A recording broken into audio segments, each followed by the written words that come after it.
أعوذ بالله من الشيطان الرجيم.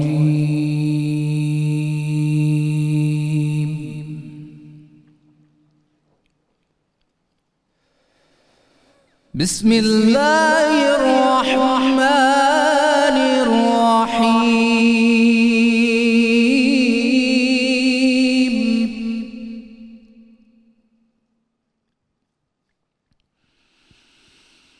يا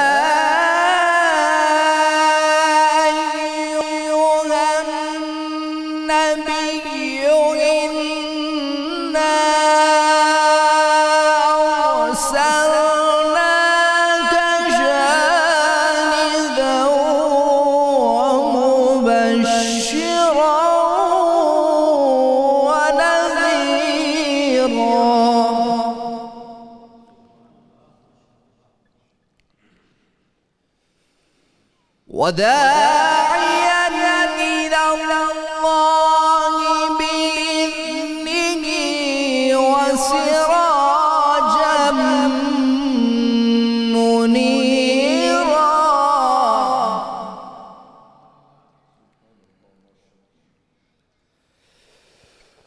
وبشر المؤمنين بأن لهم من الله فضلا كبيرا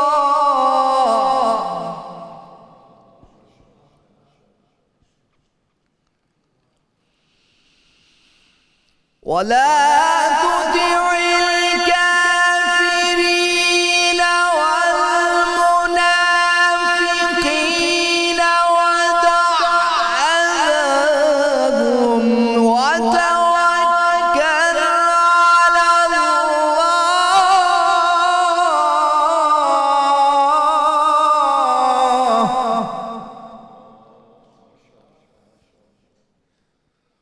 وكفى بالله وكيلا.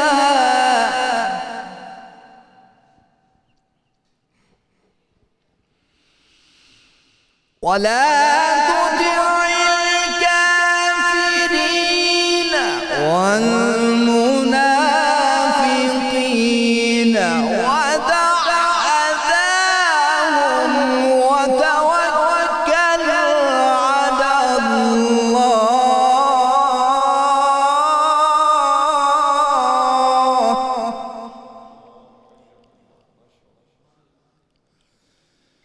وكفى بالله وكيلا. آمنت بالله صدق الله العلي العظيم.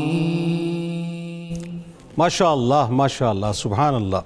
یہ تھے ملک کے معروف قاری جناب قاری محمد فرحان بخش نقشبندی صاحب جو تلاوت کلام پاک سے ہم تمام مسلمانوں کے قلوب کو منور فرما رہے تھے. بہت شکریہ آپ تشریف لائے. الحمدللہ رب العالمین والصلاة والسلام علی سید الانبیاء والمرسلین. اللہم صلی علی سیدنا و مولانا محمد وعلی آلہ واصحابہ وبارک وسلم وصلی علیہ. دنیا کے تمام دیکھنے والوں، تمام چاہنے والوں، تمام پیار کرنے والوں کو اور جہاں جہاں تک اس وقت میری آواز کو سنا اور مجھے دیکھا جا رہا ہے، جنید اقبال کی جانب سے انتہائی محبت کے ساتھ السلام علیکم. ایک بار پھر ناظرین میں دل کی گہرائیوں سے آپ تمام دیکھنے والوں کو خوش آمدید کہتا ہوں. اور آج اللہ اکبر ایک ایسی پاک ہستی کا تذکرہ پاک ہے کہ میں آغاز کرنے سے قبل جو میری مائیں، میری بہنیں، بیٹیاں، تمام جہاں بھی اس وقت دنیا میں مجھے دیکھا جا رہا ہے، سب کی سب ٹیلی ویژن اسکرین کے سامنے بیٹھ جائیں، کیونکہ مومنین کی مائیں ناظرین کرام یہ وہ ہستیاں ہیں کہ جن کے تذکار پاک سے ہم اپنے قلوب کو منور کرتے ہیں. دیکھیے صاحب، اس کائنات میں عام لوگوں کی ماؤں کی مثال دے رہا ہوں. وہ کروڑوں اربوں کی تعداد میں آئیں اور کروڑوں اربوں کی تعداد میں آئیں گی. آپ سوچ لیجئے کہ مومنین کی جتنی بھی مائیں ہیں، یعنی ان تمام ماؤں کی مائیں ہیں، تو آپ سوچ لیجئے کہ ان کا مقام اور مرتبہ میں اور آپ بیان نہیں کر سکتے. ہاں، حصہ ضرور ڈال سکتے ہیں. یہ آیت تذکرہ پاک ہے حضرت سیدہ ام سلمہ سلام اللہ علیہا کا، ایک ایسی ہستی ناظرین جو امت کی ماں ہیں، جو مکے کے انتہائی معزز اور فیاض گھرانے میں پیدا ہوئیں، جنہوں نے نہایت ہی ناز و نعمت سے پرورش پائی۔ ہماری ماں ناظرین وہ پاک ہستی ہیں جو اپنے سر اقدس پر سابقون الاولون کا انتہائی بیش قیمت تاج سجائے ہوئے ہیں۔ اللہ اور اس کے رسول صلی اللہ علیہ وآلہ وسلم پر فدا ہونے کا جذبہ آپ کی ایمان کی بنیاد تھا، یعنی آپ اپنے ایمان کی بنیاد اللہ اور اس کے رسول صلی اللہ علیہ وآلہ وسلم پر فدا ہونا بنائی ہوئی تھی ناظرین۔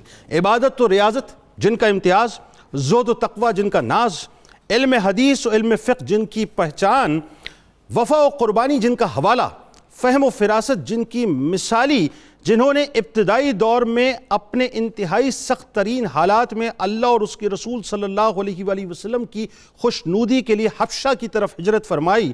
مورخین اور اہل سیر نے لکھا ہے کہ ہماری ماں ام سلمہ سلام اللہ علیہا وہ عظیم ترین خاتون ہیں جن کو یہ شرف بھی نصیب ہوا کہ خواتین میں آپ پہلی خاتون ہیں جو ہجرت کر کے مدینہ شریف تشریف لائیں۔ ہجرت کی یہ داستان ناظرین انتہائی کٹھن اور اس قدر ایمان افروز ہے کہ آپ سلام اللہ علیہا اپنے ننھے سے بچے کو لے کر مکے سے مدینہ سفر کرتی ہیں۔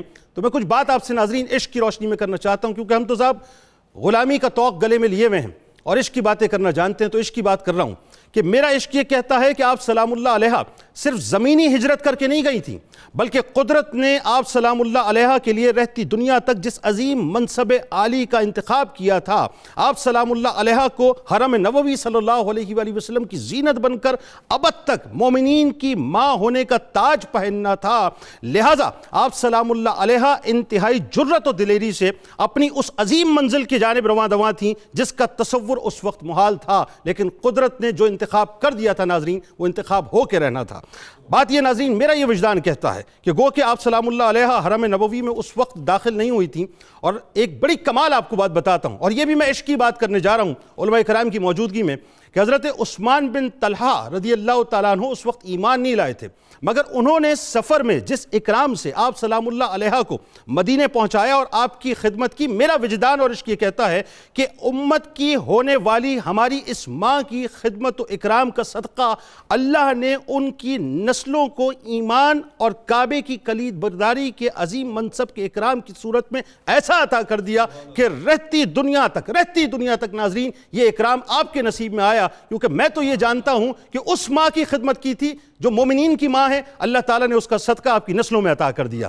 ناظرین کرام مجھے کہنے دیجئے کہ دنیا کی ساری ماؤں کی عظمتیں مجتمع ہو کے جہاں اپنی معراج پہ پہنچتی ہیں، امت کی ماؤں کی شان کی ابتدا بھی وہاں سے نہیں ہوتی۔ یہ شان دنیا کے علوم سے باہر اور دنیا کی عقل سے ماورا ہے کہ حضرت ام سلمہ سلام اللہ علیہا وہ پاک ہستی ہیں جن کو قدرت نے سرکار علیہ السلام کی عصمت و عفت و وقار بنایا۔ آپ سلام اللہ علیہا نے دین کی راہ میں بے انتہا قربانیاں دیں۔ سیدہ ام سلمہ سلام اللہ علیہا فرماتی ہیں کہ جب میں نے ابو سلمہ رضی اللہ تعالیٰ عنہ کے انتقال کے بعد یہ دعا مانگی کہ اے اللہ مجھے ابو سلمہ رضی اللہ تعالیٰ عنہ سے کوئی بہتر عطا فرما، تو مجھے خیال آیا کہ ابو سلمہ رضی اللہ تعالیٰ عنہ کا نعم البدل کون ہو سکتا ہے، لیکن جب خود حضور نبی کریم صلی اللہ علیہ وآلہ وسلم کا پیغام آیا تو مجھے خیال ہوا کہ خدا تعالیٰ نے تلافی الخیر کی صورت پیدا فرما دی ہے۔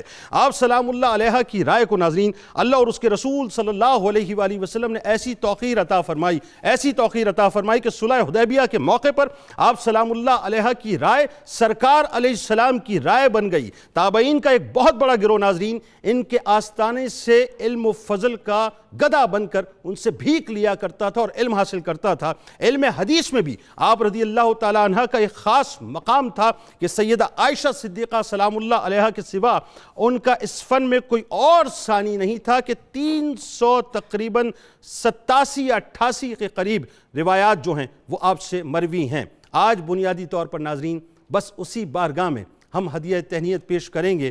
آپ کی شخصیت ایسی شخصیت ہے کہ سرکار مدینہ صلی اللہ علیہ وآلہ وسلم کے ظاہری پردے کے بعد آپ جانتے ہیں کہ ہماری ماں حضرت زینب بنت جہش سلام اللہ علیہا آپ نے سب سے پہلا پردہ فرمایا، اور اس کے بعد جو سب سے آخر میں پردہ فرمایا وہ حضرت ام سلمہ سلام اللہ علیہا نے، یعنی آپ وہ خاتون ہیں، وہ عظیم خاتون کہ مجھے کہنے دیجئے جملہ کہ آپ اس اللہ اکبر کربلا کی اس مٹی کی کسٹوڈین بھی ہیں کہ سرکار مدینہ صلی اللہ علیہ وآلہ وسلم نے جو مٹی آپ کو عطا فرمائی تھی یہ کہہ کے کہ ایک وقت ایسا آئے گا کہ میرا نواسہ کربلا کے میدان میں شہید کر دیا جائے گا، اور یاد رکھنا جس وقت یہ مٹی لال ہو جائے سمجھ لینا میرے نواسے کو شہید کر دیا گیا ہے۔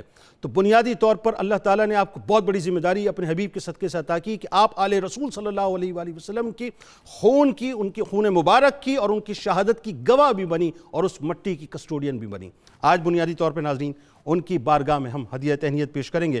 ہمارے ساتھ جو شخصیات تشریف فرما ہیں سب عاشق رسول صلی اللہ علیہ وآلہ وسلم ہیں، عشق میں رچے بسے ہوئے ہیں، باتیں بھی عشق کی کرتے ہیں، علم بھی عشق کا بکھیرتے ہیں اور عشق میں ہی ہر وقت محو رہتے ہیں۔ ہمارے ساتھ پہلی شخصیت ممتاز عالم دین، بزرگ شخصیت آپ کے ہمارے ہم سب کے انتہائی قابل احترام جناب پروفیسر محمد سعید احمد خان صاحب۔ دوسری شخصیت ممتاز عالم دین آپ کے ہمارے ہم سب کے بہت پسندیدہ محترم جناب پروفیسر محمد اعظم نوری صاحب، اور تیسری شخصیت ممتاز عالم دین آپ کے ہمارے ہم سب کے بہت ہی پسندیدہ جناب علامہ محمد احمد برکاتی صاحب، اور میرے دائیں جانب آپ کے ہمارے ہم سب کے انتہائی قابل احترام ممتاز قوال اپنے ساتھیوں کے ساتھ جناب شیر میاں داد خان صاحب۔ آپ تمام احباب کو السلام علیکم، خوش آمدید۔ السلام ورحمۃ اللہ وبرکاتہ۔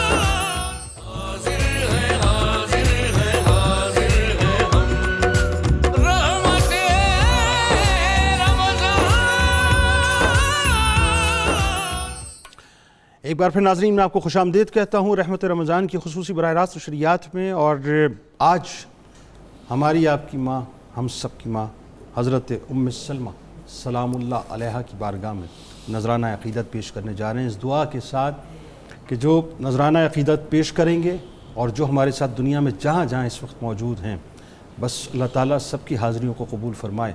میری ایک گزارش ہوگی ناظرین، اس پوری ٹرانسمیشن میں چونکہ ظاہر ہے سیدہ پاک کا تذکرہ پاک ہے، آپ درود پاک کے نذرانے بھیجتے رہیے گا، پھر آپ دیکھیں گا انشاءاللہ کیسا کرم ہوتا ہے کہ اس ذکر کے صدقے سے انشاءاللہ اللہ تعالیٰ پر بہت فضل فرمائے گا۔ آغاز کرتے ہیں پروفیسر صاحب آپ سے۔ سب سے پہلے ظاہر ہے آپ کا تعارف، میں اس سوال میں تعارف نہیں کہوں گا، بس آپ شان سے ابتدا کیجئے۔ بسم اللہ الرحمن الرحیم، اللہم صلی علی محمد کما تحب و ترضی۔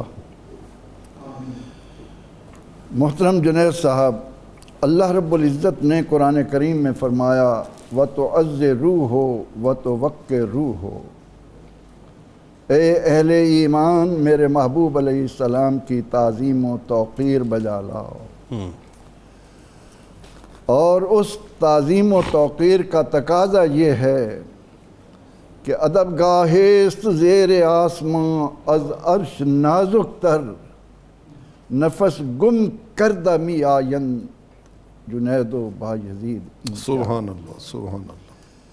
میں مقدس، معطر، معمبر، مطہر ماں کا جب نام زبان پر لاتا ہوں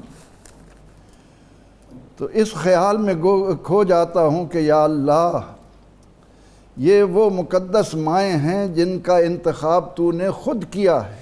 بے شک۔ اِنَّا أَحْلَلْنَا لَكَ أَزْوَاجَكَ، جب تیرا انتخاب ہے اور ان کی نسبت ہے تیرے محبوب کریم صلی اللہ علیہ وسلم کے ساتھ، تو ہم اہل ایمان کو کرم فرمانا کہ قیامت کے دن ہماری ان پیاری ماؤں کی آغوش رحمت ترس والی ہمیں بھی میسر آ جائے۔ آمین آمین۔ ان کے دامن میں ہم قیامت کے دن پناہ لیں۔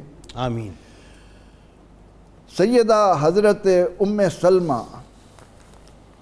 یہ آپ کا نام نہیں ہے، کنیت ہے۔ سلمہ چونکہ آپ کے پہلے بیٹے ہیں، اس وجہ سے یہ ام سلمہ کہلاتی ہیں۔ ان کا نام ہے ہند، اور جن کے ساتھ ان کی شادی ہوئی وہ بھی ابو سلمہ ان کی کنیت ہے بیٹے کی وجہ سے، ان کا بھی نام عبداللہ۔ تو جیسے پہلا نکاح آپ نے پر فرمایا کہ سیدہ حضرت ام سلمہ خوشحال گھرانے کی ایک نور نظر تھیں. آپ کا نسب نامہ بیان کرتے ہوئے کہ آپ بیٹی ہیں ابی امیہ کی، وہ بیٹے ہیں مغیرہ کے، وہ بیٹے ہیں عبداللہ کے، وہ بیٹے ہیں عمر بن مخزوم کے. قبیلہ بنو مخزوم سے جا ملتا ہے. اور اس خوشحالی کی وجہ یہ تھی کہ ان کے جو والد ہیں ان کا طرہ امتیاز مکہ میں یہ تھا کہ جب قافلہ لے کر چلتے تو پورے قافلے کا خرچہ اپنے ذمے لے لیتے. انتہائی فیاض تھے. انتہائی فیاض. اس لیے ان کو زاد الراکب کے نام سے کہا جاتا کہ یہ قافلے کے زاد راہ ہیں، ان کا سامان ہے. سبحان اللہ. اس خوشحال گھرانے میں آپ نے پرورش پائی. یعنی جو مثال کے طور پہ میں ویسے بلا تمثیل عرض کر رہا ہوں کہ سونے کا چمچہ لے کے پیدا جی ہونا ہاں بالکل اس طرح سے بالکل صحیح ہے. لیکن جب حق کی آواز پہنچی اور اس پر لبیک کہتے ہوئے یہ گھرانہ جب اسلام میں داخل ہوا تو اللہ نے انہیں یہ اعزاز بخشا کہ السابقون الاولون من المہاجرین والانصار اللہ والذین اتبعوہم باحسان رضی اللہ عنہم ورضوا عنہ. اللہ یعنی رضا کا تمغہ اللہ تعالیٰ کی طرف سے ان خوش نصیب لوگوں کے ضمن میں آ رہا ہے. اللہ. اب حالات جب مشکل تھے، شوہر کے ساتھ حبشہ کی طرف ہجرت فرمائی اور پھر وہاں سے واپس آئیں، مدینہ منورہ ہجرت کی. تو ہجرتین، 2 ہجرتوں کا اعزاز بھی ان کے حصے میں آیا. اللہ. اور ان کی ہجرت کو جب ہم بیان کرتے ہیں تو اس موقع پر سیدہ، طاہرہ، طیبہ، زاکیہ، کون سا نام لے ہم ان پیاری ماؤں کے لیے جو ہمارے اللہ کا انتخاب. اللہ. اور رحمت للعالمین کے ساتھ جن کی نسبت ہو رہی ہے. بے شک بے شک. اس نسبت کے لیے تو ابھی جو کلام سن رہے تھے وہ یہ کہتے ہیں کہ تجھ سے در سے سگ سے ہے نسبت مجھ کو، رہے میرے گلے میں بھی دور کا پٹھا تیرا. تجھ سے در سے سگ سے ہے مجھ کو نسبت، میری گردن میں بھی ہے دور کا دورہ تیرا. سبحان اللہ. تو سیدہ ام سلمہ تو نبی رحمت صلی اللہ علیہ وسلم کے حرم پاک میں آنے والی ہیں. اس پاک گھر کے ساتھ نسبت رکھنے والے کی عظمتوں کا بیان کسی سے ہو سکے ناممکن ہے. بے شک. اب جب آپ نے اپنے شوہر کے ساتھ اسلام کی خاطر، وہ تکلیفیں حبشہ کی بھی اسلام کی خاطر، بالکل ایسا.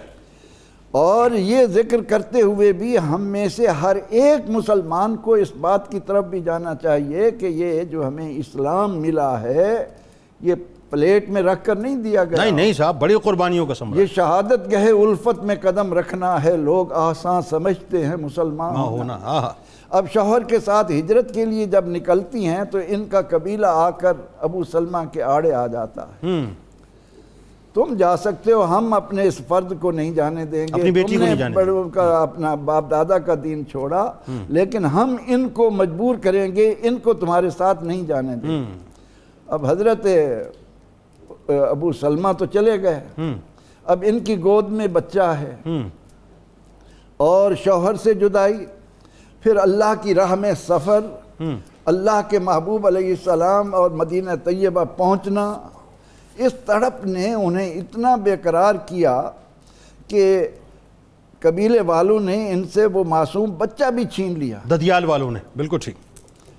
اب یہ رو کر ان کا برا حال جاتی، اسی ابتہ جگہ کا نام ہے، وہاں رو کر گزارتی وقت. بعض نے کہا کہ 7-8 دن، بعض نے کہا کہ مسلسل 1 سال تک ان کے رونے کی آواز، ان کے تڑپنے کی وہ جو ادا تھی وہ دیکھی نہیں جا سکتی تھی. آخر مکہ کے ایک آدمی نے ان کو مخاطب کر کے کہا، اسی قبیلے کا فرد تھا، کہ تمہارا کیا جاتا ہے؟ تم نے اس بیچاری معصوم عورت کو تڑپا رکھا ہے، اس کو اجازت دو یہ جائیں. ٹھیک ہے. ان کے کہنے پر جب انہوں نے اجازت دے دی تو اب ہمت دیکھیے کہ اکیلے ہی اونٹنی پر سوار اللہ ہو کر چل اکبر، پڑیں، اللہ اتنا اکبر، بڑا راستہ، اور اس وقت تصور کیجئے کہ کیا کیفیت ہو. اللہ. میں نے ابتدا میں کہا نا کہ یہ تو قدرت کے انتظام کی طرف بڑھ رہی ہیں نا، وہ حرم پاک میں پرواہ داخل نہیں ہونا کی. ہے. جب اونٹنی پر چلی تو عثمان بن طلحہ جن کے نصیبے کا آپ نے سننے والوں کو لطف عطا کر دیا، انہوں نے کہا کہ نہیں، یہ خاتون ہیں، معصوم بچہ چھوٹا سا پاس ہے، یہ اکیلی جائیں. جی. انہوں نے اونٹ کی مہار پکڑ لی، آئے ہائے ہائے. پھر اس طرح سے سفر طے کروایا، اور کتنے جہاں ادب سے قیام کروایا، ہوتا تھا کتنے وہاں ادب سے کروایا. یہ دیکھیں نا ہٹ کر چلے جاتے، جب تیار ہوتا جانے کا پھر جا کر مہار پکڑ لیتے. ہائے ہائے ہائے ہائے. ام سلمہ ان کو خراج عقیدت پیش کرتے ہوئے فرماتی ہیں، ماں جن کو یہ اللہ اکبر، اللہ کہ اکبر. میں نے ان جیسا شریف شریف النفس انسان نہیں دیکھا. ٹھیک ہے. تو آپ مدینہ منورہ پہنچ گئیں، قبا کے مقام پہ پہنچ گئے. یعنی وہ کھجوریں نظر آئیں. عثمان بن طلحہ رضی اللہ عنہ فرمانے لگے کہ اب تم، اس وقت تو وہ ایمان نہیں لائے تھے، تو فرمانے لگے کہ یہ مقام ہے، تمہارے شوہر تمہیں قباء میں مل جائیں گے، اب یہاں سے مجھے اجازت دیجیے. یہ ہجرت کا واقعہ ہو گیا. اب اسی تسلسل میں بھی یہ بڑا خوبصورت ایک ربط بن گیا. علامہ صاحب اب یہیں سے ذرا بات آگے بڑھاتے ہیں کہ اب آپ مدینہ شریف میں پہنچ گئیں حضرت ابو سلمہ رضی اللہ تعالیٰ عنہ کے پاس. اس کے بعد اب بتائیے کہ ابو سلمہ رضی اللہ تعالیٰ عنہ کے ساتھ ظاہر ہے آپ نے کچھ وقت گزارا، پھر ان کی شہادت، اور پھر آپ سلام اللہ علیہ کا حرم نبوی میں داخل ہونا، یہ ذرا تسلسل سے لوگوں کو بتائیے. سبحان اللہ، سبحان اللہ، سبحان اللہ. بسم اللہ الرحمن الرحیم. میں پہلے تو جنید بھائی، وہ جو آپ نے اللہ کے گھر بیت اللہ شریف کی خدمت کو خدمت ماں سے جوڑا ہے، میں تو اس کا لطف لے رہا ہوں. اللہ اللہ اللہ. کہ ماشاءاللہ وہ حضرت عثمان بن طلحہ رضی اللہ تعالیٰ عنہ کے خاندان کو کم و بیش 15 صدیاں گزر گئی ہیں، اور اس خدمت ماں کا صلہ آج بھی آج تک اور قیامت تک میرے سرکار نے فرمایا چابیاں نہیں لی جائیں گی. کوئی لے نہیں سکتا ان سے، کوئی لے نہیں سکتا. اللہ اللہ. میں امام ذہبی رحمہ اللہ تعالیٰ کی سیر و اعلام النبلاء میں انہوں نے آپ کے بہت سے القابات کا ذکر کیا ہے. میں سیدنا ابو سلمہ رضی اللہ تعالیٰ عنہ کے تذکار پاک سے پہلے اس میں سے ایک لقب عرض کرنا چاہوں گا کہ رحمت کونین صلی اللہ تعالیٰ علیہ وآلہ وسلم کی ازواج مطہرات میں سے آپ تنہا، یہ آپ کو انفرادی خصوصیت اور امتیازی وصف حاصل ہے کہ انہوں نے آپ کا ایک لقب بیان کیا، محجبہ. محجبہ، آپ نے سیدہ، طاہرہ، سرن زاکیہ، زاہدہ، عابدہ، لیکن امام ذہبی نے ایک آپ کا لقب بیان کیا، محجبہ. سبحان اللہ. محجبہ کہتے ہیں دربان کو، دربان کو. یعنی رحمت کونین صلی اللہ علیہ وآلہ وسلم نے کئی بار خلوت نشینی اختیار کی. کوئی خاص معاملات تھے، کبھی ملک المطر، بارش کا فرشتہ خدمت میں حاضر ہو رہا ہے، کبھی جبریل امین آ رہے ہیں، تو آقا علیہ الصلوۃ والسلام دروازے پہ جس کو دربان کے طور پہ ڈپیوٹ کرتے اور کہتے کہ تم نے ڈیوٹی دینی ہے، کوئی بندہ اندر نہ آئے، وہ ام المومنین سیدہ ام سلمہ. اللہ اکبر، اللہ وہ حضرت اکبر، ام اللہ سلمہ ہوا اکبر. کرتی تھی. یہ میرے بھی علم میں اضافہ ہے، میں نے آج تک پڑھا نہیں ہے. الحمدللہ ثم کیا الحمدللہ. اچھی بات. یہ مختلف شرف ہیں کیا اچھی بات جو کریم آقا علیہ الصلوۃ والسلام نے اپنے غلاموں کو اور اپنے نسبت اور قرابت والوں کو عطا کی ہے. سبحان اللہ، سبحان اللہ. کیا بات. آپ کا حضرت سر قطع کلام کی معذرت، ایک جملے میں یہاں پر بھی ذرا خواتین کو میسج بھی دے دیجئے، یہ کتنا بڑا مقام سرکار علیہ السلام نے عورت کو عطا کیا. بے شک ایسے ہی ہے، کتنا بڑا مقام عطا کیا اس طرح سے. یعنی شوہر اور بیوی کا جو آپس میں تعلق ہے، اس میں جو لیول آف کانفیڈنس، جی جی، یہ اس کی معراج ہے. معراج ہے. واہ واہ، معراج ہے. واہ واہ، کہ ان کو یہ عہدہ اور یہ رتبہ عطا کیا. یعنی دوسرے لفظوں میں مشن کمپینین بنایا. بالکل ایسے ہی، بالکل ایسے ہی ہے. یہ زبردست آپ نے کومنٹس دیا. میں اس کے ساتھ ہی ایک اور چھوٹی سی بات جوڑنا چاہوں گا. ابھی خان صاحب نے بڑا خوبصورت کلام اعلیٰ حضرت کا ہمیں سنایا کہ بسلے تو نہ شد پیدا جانا. اعلیٰ حضرت علیہ رحمہ نے کہا تھا، تیرے خلق کو حق نے عظیم کہا اور تیری خلق کو حق نے جمیل کیا. کوئی تجھ سا ہوا ہے نہ ہوگا شہا، تیرے خالق حسن و ادا کی قسم. اللہ اکبر. اچھا، یہ ہمارا عقیدہ اور اسلام کا یہ خوبصورت مزاج صرف رحمت کونین کے لیے نہیں ہے اللہ، بلکہ آپ سورہ احزاب کو اٹھائیں تو اللہ جل مجدہ نے انہی امہات المومنین کے لیے اور انہی ازواج مطہرات کے لیے ایک جملہ کہا، فرمایا یا نساء النبی، اے میرے محبوب علیہ الصلوۃ والسلام کی ازواج مطہرات، لستن کاحد من النساء، کیا بات، قیامت تک آنے والی عورتوں میں سے کوئی عورت تمہاری مثل نہیں ہو سکتی۔ اللہ اکبر، اللہ فرمایا یعنی عقیدہ یہ بنا کہ صرف آقا ہی بے مثل و بے مثال نہیں ہے، اللہ اللہ اللہ، بلکہ جس شے کو آقا سے نسبت ہوئی ہے وہ بھی بے مثل اور بے واہ واہ واہ، مثال بن سبحان گئی، اللہ سبحان وہ بھی بے مثل اور سبحان بے اللہ، مثال بن گئی۔ سبحان اللہ۔ کیا بات، حضرت ابو سلمہ رضی اللہ تعالیٰ عنہ اپنی زوجہ کے ساتھ ان کا بہت محبت اور پیار کا تعلق، بڑا پیار، بہت غیر معمولی محبت اور پیار ایسا کا ہی۔ تعلق تھا۔ دیکھنا ایک دن بیٹھے ہوئے اور ام المومنین سیدہ ام سلمہ نے ایک پرپوزل پیش کیا۔ انہوں نے کہا کہ میں نے سنا ہے رحمت کونین صلی اللہ علیہ وسلم سے کہ اگر بیوی فوت ہو جائے اور شوہر کوئی اور شادی نہ کرے تو قیامت والے دن اس کی بیوی اس کے ساتھ جنت میں اکٹھی کی جائے گی، اور اگر شوہر فوت ہو جائے اور بیوی شادی نہ کرے تو قیامت والے دن وہ اس کے ساتھ جنت میں اکٹھی کی جائے گی۔ اللہ، تو آؤ ہم ایک آپس میں ایگریمنٹ کرتے ہیں کہ اگر میں فوت ہو جاؤں تو تم شادی نہ کرنا، اور اگر آپ فوت ہو جائیں تو میں شادی نہیں کروں۔ اللہ اللہ اللہ، اب حضرت دیکھیے فراست مومن، آہا، یعنی یہ آقا کریم علیہ الصلوۃ والسلام کی صحبت کا فیض تھا کہ آنے والے وقت کو بھی حضرت ابو سلمہ اپنی آنکھوں سے تک رہے تھے، اللہ اللہ تک رہے تھے۔ اللہ، انہوں نے کہا پہلے ایک بات بتاؤ، اگر میں تمہیں کوئی حکم دوں تو میری اطاعت کرو گی؟ ہائے ہائے ہائے ہائے، جی بالکل کروں گی۔ ان کا پھر اگر میں فوت ہو جاؤں تو تم شادی کر لینا۔ اللہ اکبر، اگر میں فوت ہو جاؤں، وہ تک رہے تھے ہاں، کہ میں نے تو دنیا سے پہلے چلے جانا ہے اللہ اور اللہ اس کے بعد ان کو جو شرف اور مقام ملنے والا ہے، اللہ اللہ، تو تم شادی کر لینا۔ ٹھیک ہے، اور ساتھ ہی دعا کے لیے ہاتھ اٹھائے کہ اللہم آتی ام سلمہ رجلا خیرا منی لا یخزنها ولا یوزیہا۔ اللہ اللہ اللہ، یا اللہ میرے جانے کے بعد میری زوجہ کو ایسا شوہر عطا کرنا جو مجھ سے بہت بہتر، اللہ اللہ، جو مجھ سے بہت بہتر۔ اللہ، تو اگر میں یہاں ایک جملہ کہہ دوں تو حق بجانب ہوں گا کہ رحمت کونین کی بارگاہ تک پہنچانے میں حضرت ابو سلمہ کی دعا کا بھی بڑا عمل ہوتا ہے۔ اللہ اللہ، یہ ان سبحان کی اللہ، دعا تھی جس کے نتیجے میں وہ سبحان ملا۔ اللہ۔ اب حضرت ابو سلمہ کی جو کنٹریبیوشن ہے کہ آپ بدری صحابی ہیں، ٹھیک ہے، ان 313 خوش نصیبوں میں شامل ہیں جنہیں اللہ جل مجدہ نے یہ گارنٹی عطا کی۔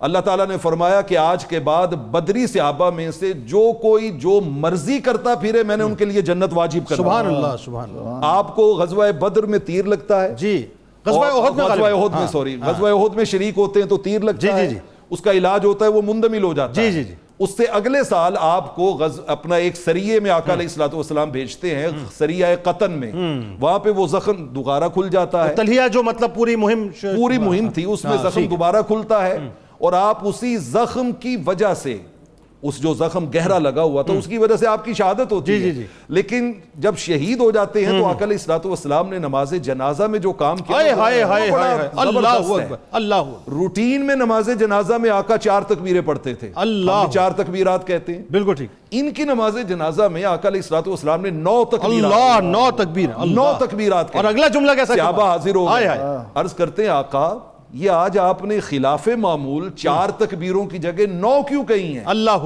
تو آپ نے جو جملہ کہا وہ حضرت ابو سلمہ کے سر کا تاج بن کے ہمیشہ ان کی عزت بناتا رہے گا۔ آپ نے فرمایا لو کبرت الفا لکان اہلا لذالک، فرمایا تم 9 کی بات کرتے ہو، اگر میں 1000 تکبیریں بھی کہتا تو ابو سلمہ اس کا اہل تھا، اللہ اکبر، ابو سلمہ اس کا اہل تھا۔ اللہ اکبر، بات آگے بڑھاتے ہیں حضرت ابو سلمہ، سبحان اللہ۔ اب میں ظاہر یہ اتنا حسین، اتنا برکتوں والا موضوع ہے کہ مجھے پتا ہے کہ جب گفتگو کا آغاز ہوگا تو بات پتہ نہیں کہاں تک جائے گی، لیکن اللہ کرے کہ ہم زیادہ تر بات پہنچا دیں، کیونکہ ذکر پاک ہے، آپ کی شخصیت کا زیادہ سے زیادہ پہلو جو پہنچ جائے لوگوں تک۔ اب یہیں سے جوڑیے، میں تو اگلا سوال آپ سے کرنے والا تھا لیکن یہیں سے جوڑیے۔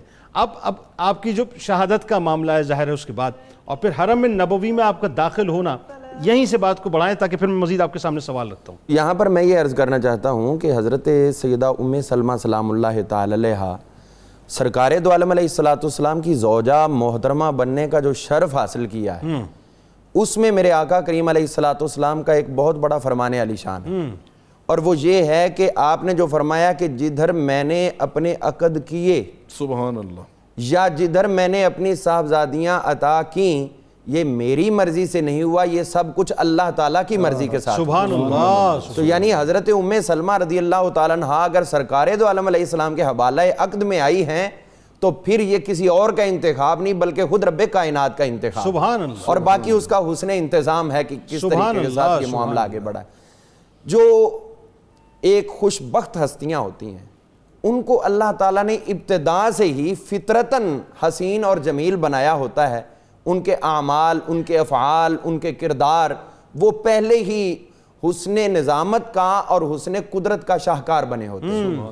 حضرت سیدہ ام سلمہ رضی اللہ تعالیٰ عنہا کو فطری طور پر جو اپنے والد محترم سے سخاوت ملی تھی، اور میرے آقا کریم علیہ السلام نے اس چیز کو بلڈ اپ کیا، اور سٹارٹ میں آپ نے یہی ذکر کیا ہے، تو میں یہ سمجھتا ہوں کہ حضور صلی اللہ علیہ وسلم کے حوالہ عقد میں آنے سے پہلے یہ چیز ان کو وراثتاً منتقل ہو چکی تھی، جس کو میرے آقا کریم علیہ السلام نے جلا بخشی۔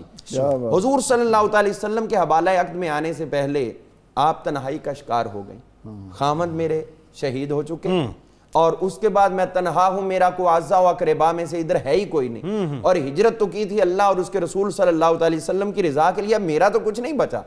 اب کیا ہوا، ان کے عدت گزرنے کے بعد کچھ اصحاب نے ان کی تنہائی کو ختم کروانے کے لیے رابطہ کیا، لیکن آپ اس غم میں تھیں، تو آخر کار وہی ہوا جو دعا خود ان کی اپنی زبان سے نکلتی تھی، اور وہ کہتی تھی کہ میرے تصور میں بھی نہیں تھا کہ اللہ تعالیٰ میری دعا کو اس رنگ میں شرف اللہ اللہ اللہ اللہ، کہ جو کہتی تھی کہ یا اللہ وخلف لی خیرہ، یا اللہ میرے حضرت ابو سلمہ کے بعد مجھے ان سے بہترین عطا کر۔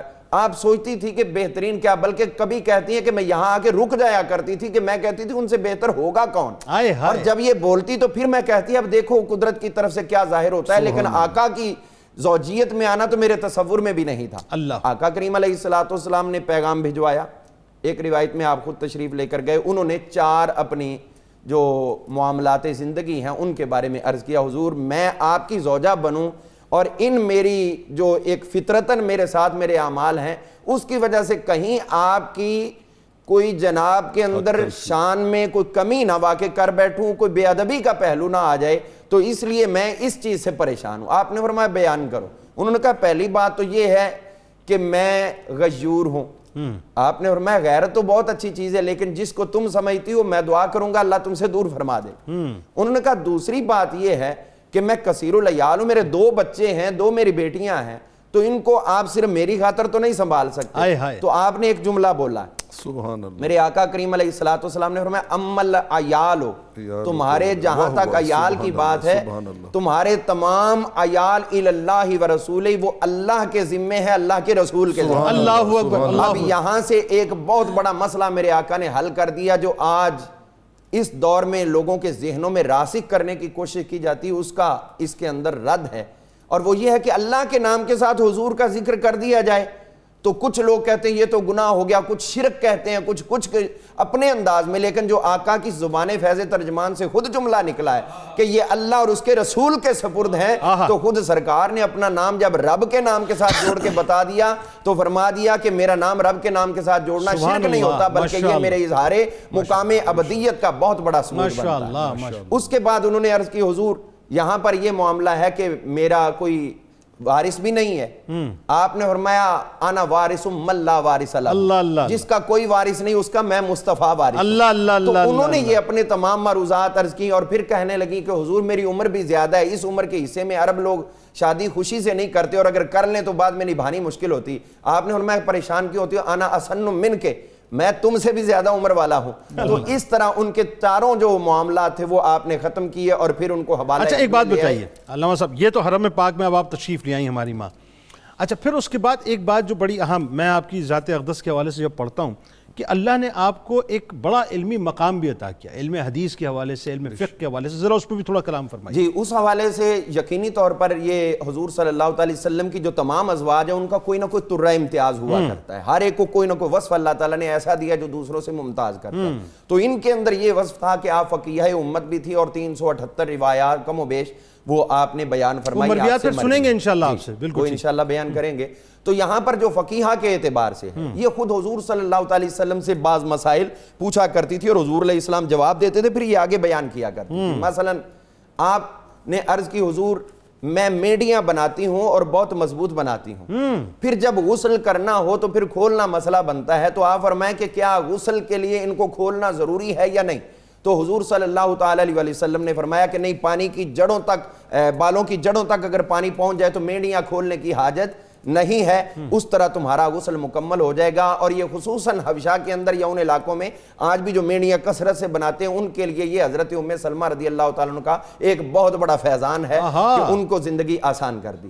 اسی طرح آپ کی خدمت میں ایک واقعہ عرض کیا گیا حضرت عبداللہ بن عباس رضی اللہ تعالیٰ عنہ کا اور حضرت ابو سلمہ بن عبد الرحمن کا، ان کا آپس میں ایک فقہی مسئلہ میں اختلاف ہو گیا کہ جو عورت خامند اس کا انتقال کر جائے اور اس وقت اس کی کیفیت ہو کہ وہ زچگی کے ایام میں ہو، حالت حمل میں ہو، تو اب اس کے بعد کچھ عرصہ بعد تولد ہو جائے بچہ، تو اب یہ عدت فوت شدہ والی 4 مہینے 10 دن والی گزارے گی یا بچہ پیدا ہونے والی گزارے گی؟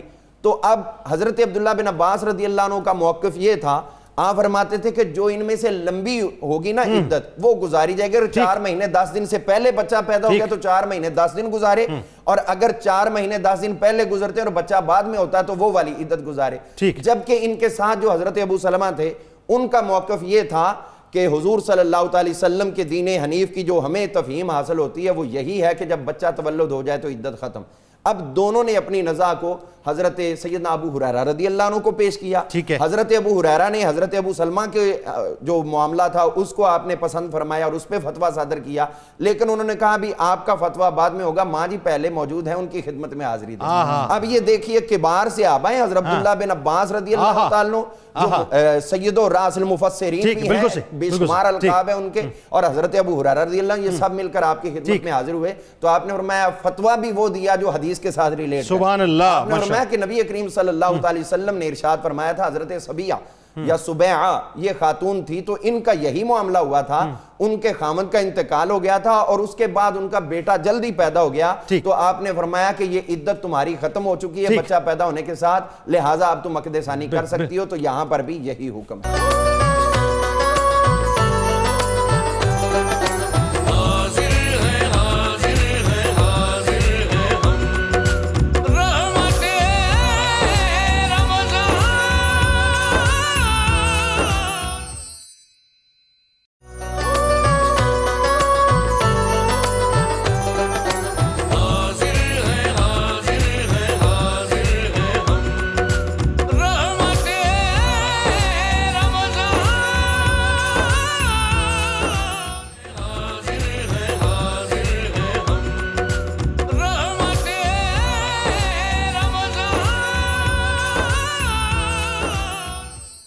ایک بار پھر ناظرین میں آپ کو خوش آمدید کہتا ہوں رحمت رمضان کی خصوصی براہ راست شریعت میں، اور آج تذکرہ پاک ہے ہماری ماں ام المومنین سیدہ ام سلمہ سلام اللہ علیہا کا۔ بہت ہی حسین تذکرہ پاک ہے ناظرین، آپ دنیا میں کہیں بھی بستے ہوں بس ایک ٹیلی فون کال کے ذریعے میں جوائن کیجئے اور جو سوال کرنا چاہتے ہیں ہم یقیناً اس کا جواب آپ کو دیں گے۔ اچھا جی پروفیسر صاحب، ابھی علامہ صاحب جہاں تک ہمیں لے کے گئے تھے علمی مقام کے حوالے سے بات ہو رہی تھی، علم حدیث علم فقہ کے حوالے سے، آپ بہت دلیر خاتون تھی، غزوات میں آپ کی جو شرکت ہے ذرا اس حوالے سے بتائیے۔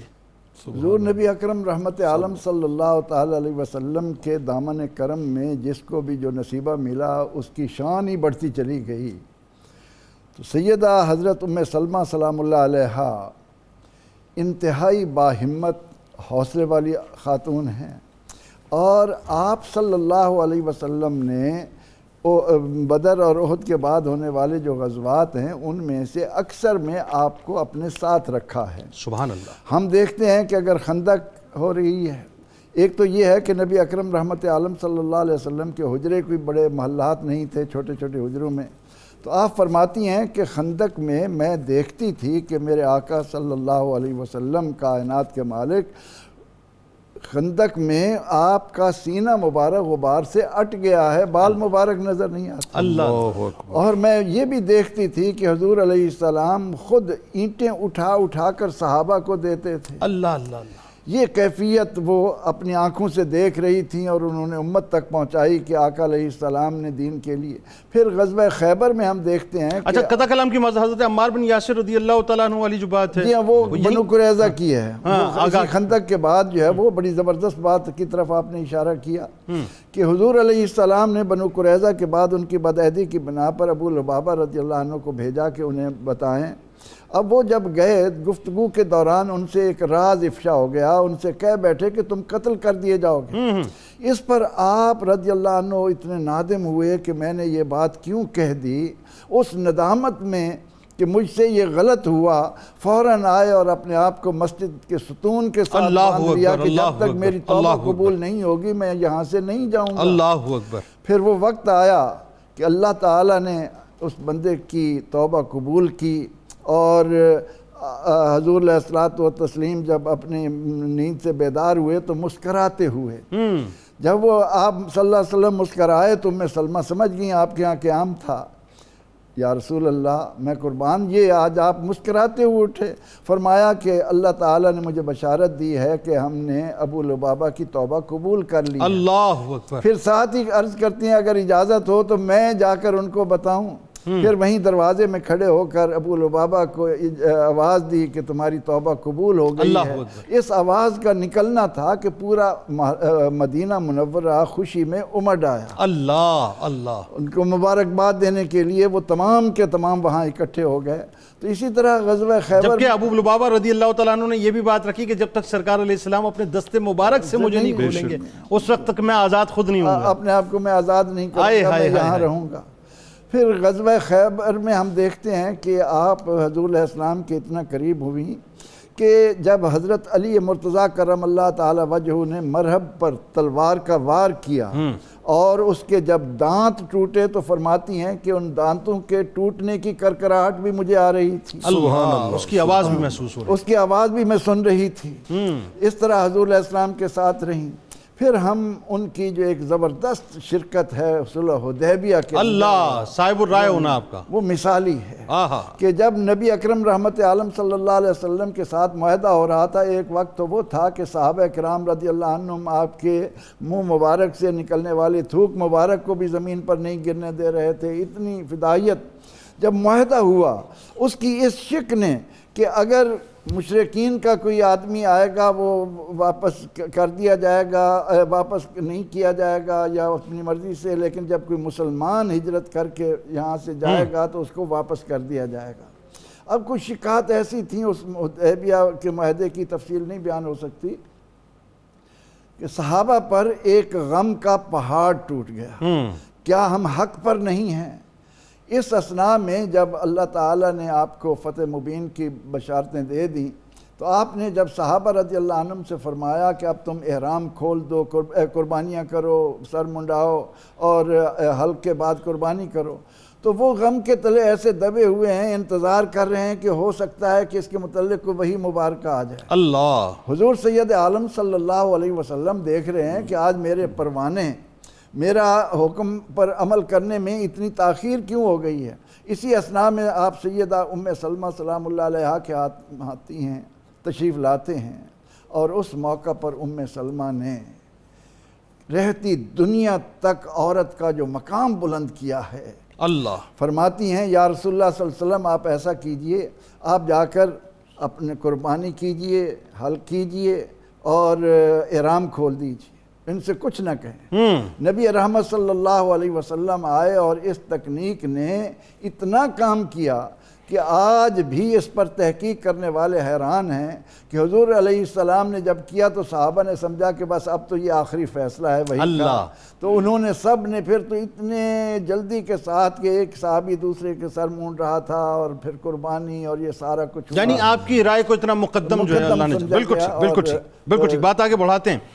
سرکار مدینہ صلی اللہ علیہ وآلہ وسلم کا آپ کو کربلا کی مٹی دینا اور پھر کربلا کی مٹی کا لال ہونا، ذرا اس پورے واقعے کو بیان کیجئے کہ کیا کسٹوڈین آپ کو بنایا کربلا کی؟ سبحان اللہ، سبحان اللہ۔ جنید بھائی میں صرف ایک جملہ پلیز، پروفیسر صاحب کی گفتگو کے سامنے تو ہماری بات کچھ بھی نہیں ہے، لیکن ایک جملہ آپ نے شجاعت و بہادری کی بات کی تو لوگ اس کو بڑا انجوائے کریں گے کہ آپ شجاع اور بہادر کیوں نہ ہوتی کہ آپ کے چچا زاد بھائی ہیں حضرت خالد بن ولید، اللہ، اچھا، سیف من سیوف اللہ، ان کا تعلق بھی بنو مخزوم سے ہے اور آپ کا تعلق بھی بنو مخزوم سے ہے۔ جی تو جب جس خاندان سے خالد بن ولید جیسی شخصیت اسلام کو میسر آئی ہو، اس خاندان سے تعلق کی وجہ سے شجاعت نہیں ہوگی تو پھر اور کیا ہوگا؟ اللہ، آپ نے بات کی امام علی مقام امام حسین رضی اللہ تعالیٰ عنہ کے حوالے سے، تو میں نے شروع میں عرض کیا تھا کہ آپ کو محجبہ کا شرف بھی نصیب تھا۔ رحمت کونین صلی اللہ تعالیٰ علیہ وآلہ وسلم نے ایک مرتبہ آپ کو دربان کے طور پہ، دروازے پہ گارڈ کے طور پہ، سیکیورٹی گارڈ کے طور پہ کھڑا کیا، تو اندر ایک فرشتہ آپ سے ملاقات کے لیے آیا، ملک المطر جسے کہتے ہیں، بارش کا فرشتہ۔ اتنے میں باہر حضرت امام علی مقام امام حسین رضی اللہ تعالیٰ عنہ تشریف لے آئے۔ آپ نے ان کو روکا، لیکن وہ بچپن سے ہی بہت چست، بہت سرعت اور تیزی کے ساتھ معاملات کو سر انجام دینے والے، انہوں نے ایک جمپ لگایا اور وہ کراس کر کے اندر چلے گئے۔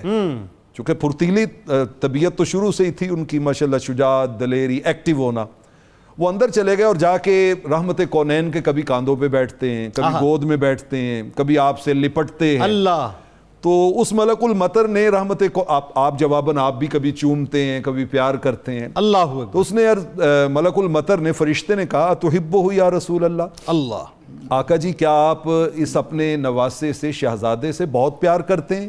فرمایا ہاں بہت پیار کرتا ہوں۔ اللہ اکبر، اللہ ان کا یا رسول اللہ صلی اللہ علیہ وسلم، پھر میں خبر دینے آیا ہوں کہ ان قریب آپ کی امت عراق کی سرزمین پر اسے شہید کر دے گی۔ اللہ اللہ اللہ، اور اگر آپ حکم دیں تو میں وہاں کی خاک لا کے آپ کے سامنے پیش کروں۔ اللہ اکبر، اللہ اکبر۔ رحمت کونین صلی اللہ علیہ وسلم نے فرمایا لاؤ۔ اس فرشتے نے پر مارا اور خاک رحمت کونین کی خدمت میں پیش کر دی۔ اچھا آپ دیکھیے کہ اتنی زیادہ ازواج مطہرات تھیں، لیکن حضور علیہ الصلوۃ والسلام وعلمک ما لم تکن تعلم وکان فضل اللہ علیک عظیما، اللہ اللہ اللہ، اور رأیت مشارق الارض ومغاربہا۔ اللہ، حضور علیہ الصلوۃ والسلام قیامت یعنی عالم ما کان وما یکون، جانتے تھے ما کہ کان اب وما اس یکون۔ مٹی کی کسٹوڈین اسی کو ہونا چاہیے جو اس وقت زندہ ہوگی۔ ساری ازواج مطہرات واقعہ کربلا سے پہلے اللہ کو پیاری ہو گئی۔ اللہ اکبر۔ واحد حضرت ام المومنین سیدہ ام سلمہ رضی اللہ تعالیٰ عنہ تھیں جو اس وقت بھی موجود تھی۔ آقا علیہ الصلوۃ والسلام نے ان کو وہ مٹی عطا کی اور فرمایا یاد رکھنا کہ جب یہ مٹی خون میں بدل جائے تو جان لینا کہ میرے نواسے کو ظالموں نے شہید کر دیا۔ اللہ اکبر، اللہ اکبر۔ ایگزیکٹ 10 محرم الحرام کا دن مسند احمد میں روایت موجود ہے۔ ادھر کربلا میں یہ سانحہ بیت رہا ہے اور ادھر ام المومنین سیدہ ام سلمہ رضی اللہ تعالی عنہ کی کنیز، ان کا نام بھی سلمہ ہے، وہ داخل ہوتی ہیں اور وہ دیکھتی ہیں کہ سیدہ کے چہرے پر بے پناہ پشیمانی اور پریشانی ہے اور آپ زار و قطار رو رہی ہیں۔ اللہ، انہوں نے عرض کی کہ سیدہ کیا ہوا؟ فرمایا میں نے ابھی ابھی خواب میں رحمت کونین کو دیکھا ہے۔ اللہ، علی لحیتہ تراب، آپ کی مبارک داڑھی پہ بھی خاک مٹی کربلا کی وہ پڑی ہوئی تھی، آپ کا جسم اثر بھی جو ہے وہ غبار اس کے بوسے لے رہا تھا۔ اللہ، تو میں نے جب آپ کی یہ حالت دیکھی تو میں نے عرض کی ما لک یا رسول اللہ، آقا جی کیا ہوا؟ اللہ، آپ نے فرمایا ام سلمہ شہید تو قتل الحسین آنفا، میں ابھی ابھی کہیں اور سے نہیں، کربلا کی اس جگہ سے آیا ہوں جہاں پر میرے حسین کو شہید کر دیا گیا۔ اللہ اکبر، اللہ اکبر۔ آپ فوراً بھاگ کے گئیں اور جا کے وہ شیشی جس میں مٹی ڈال کے رکھی اس میں دیکھا تو وہ واقعتاً خون میں بدل چکی تھی، خون میں بدل چکی تھی۔ اور آپ نے کہا کہ آج ظالموں، اب مدینہ طیبہ میں بیٹھی ہوئی ہیں اور آپ بتا رہی ہیں کہ آج شہید کر دیا گیا، اور جب وہ واقعے کی خبر مدینہ طیبہ میں پہنچی تو ایگزیکٹ وہی ٹائم تھا جب سیدہ نے خواب دیکھا۔ اللہ جب سیدہ نے خواب دیکھا۔ اس پہ گفتگو کرتے ہیں۔ لال خان صاحب سرگودا سے ہمارے ساتھ ہیں۔ السلام علیکم۔ جی وعلیکم السلام صاحب رحمۃ اللہ وبرکاتہ۔ جی خان صاحب۔ میرا سلام میری طرف سے صاحب آپ سب کو۔ جی میں عرض کر رہا ہوں جناب، تھوڑا اونچا بولیے گا۔ جی میں آپ سب کو سلام کہہ رہا ہوں جی اپنی طرف سے۔ وعلیکم السلام جناب۔ وعلیکم السلام۔ جی پروفیسر حضرات بھی بیٹھے ہیں، تو چھوٹا سا مسئلہ تھا سر پوچھنا۔ جی جی فرمائیے۔ یہ روزے کی حالت میں نماز پڑھتے ہوئے یا ہم دعا مانگ رہے ہیں یا درود پڑھ رہے ہوتے ہیں تو اکثر اوقات آنسو آ جاتے ہیں۔ کیا آنسو آ جاتے ہیں؟ ٹھیک ہے۔ آنسو آتے ہیں تو بعض اوقات دھیان نہیں رہتا تو وہ منہ میں بھی چلے جاتا ہے پانی جو ہے آنسوؤں کا۔ اچھا ٹھیک ہے، بالکل صحیح۔ تو وہ اس معاملے میں پوچھنا بالکل آپ کو بتاتے ہیں، میں سمجھ گیا، بالکل سمجھ گیا. آپ کا بہت شکریہ، آپ نے ہمیں جوائن کیا. احمد حمید صاحب احمد پور شرقیہ سے ہمارے ساتھ ہیں. السلام علیکم. سبحان اللہ. وعلیکم السلام. جنید بھائی کیا حال ہے؟ جی الحمدللہ جناب، آپ ٹھیک ہیں؟ الحمدللہ سر، اللہ کا احسان ہے سر. ماشاءاللہ زبردست آپ کی ٹرانسمیشن ہوتی ہے. جزاک اللہ جی. دیکھتے ہیں اور الحمدللہ ہمارا رمضان شریف بہترین گزر رہا ہے. ہم اور کوئی ٹرانسمیشن ایسے نہیں دیکھتے، اس میں ہیلے بہانے وغیرہ بہت کچھ ہوتا ہے. یہ ہمیں زبردست، اللہ سب کی کاوشوں کو قبول فرمائے. بس آپ سوال کیجیے. آمین. اچھا جنید بھائی، میرا یہ سوال تھا جناب کہ اس روزے دار کے بارے میں کیا فرمان ہے جو خود تو روزہ رکھ لیتا ہے لیکن کسی ایسے شخص کو جس نے روزہ نہیں رکھا ہوتا ہے کسی بھی شرعی عذر کی وجہ سے اس کو ذلیل کرتا ہے اس محفل میں جہاں اس شخص کی عزت ہوتی ہے. توبہ توبہ توبہ توبہ توبہ. بالکل آپ کو بتاتے ہیں جی. آپ کا بہت شکریہ، آپ نے ہمیں جوائن کیا. ایک اور کالر ہمارے ساتھ ہیں، مسز وقار راول پنڈی سے. جی السلام علیکم. وعلیکم السلام. جی بھائی، میں آپ کا پروگرام بہت شوق سے دیتی ہوں، ماشاءاللہ بہت اچھا پروگرام ہے. بہت شکریہ میری بہن. فرمائیے کیا پوچھنا چاہتی ہیں. بہت انفارمیٹیو ہے. اللہ تعالیٰ آپ لوگوں کو سلامت رکھے. آمین آمین. سوال کیجیے.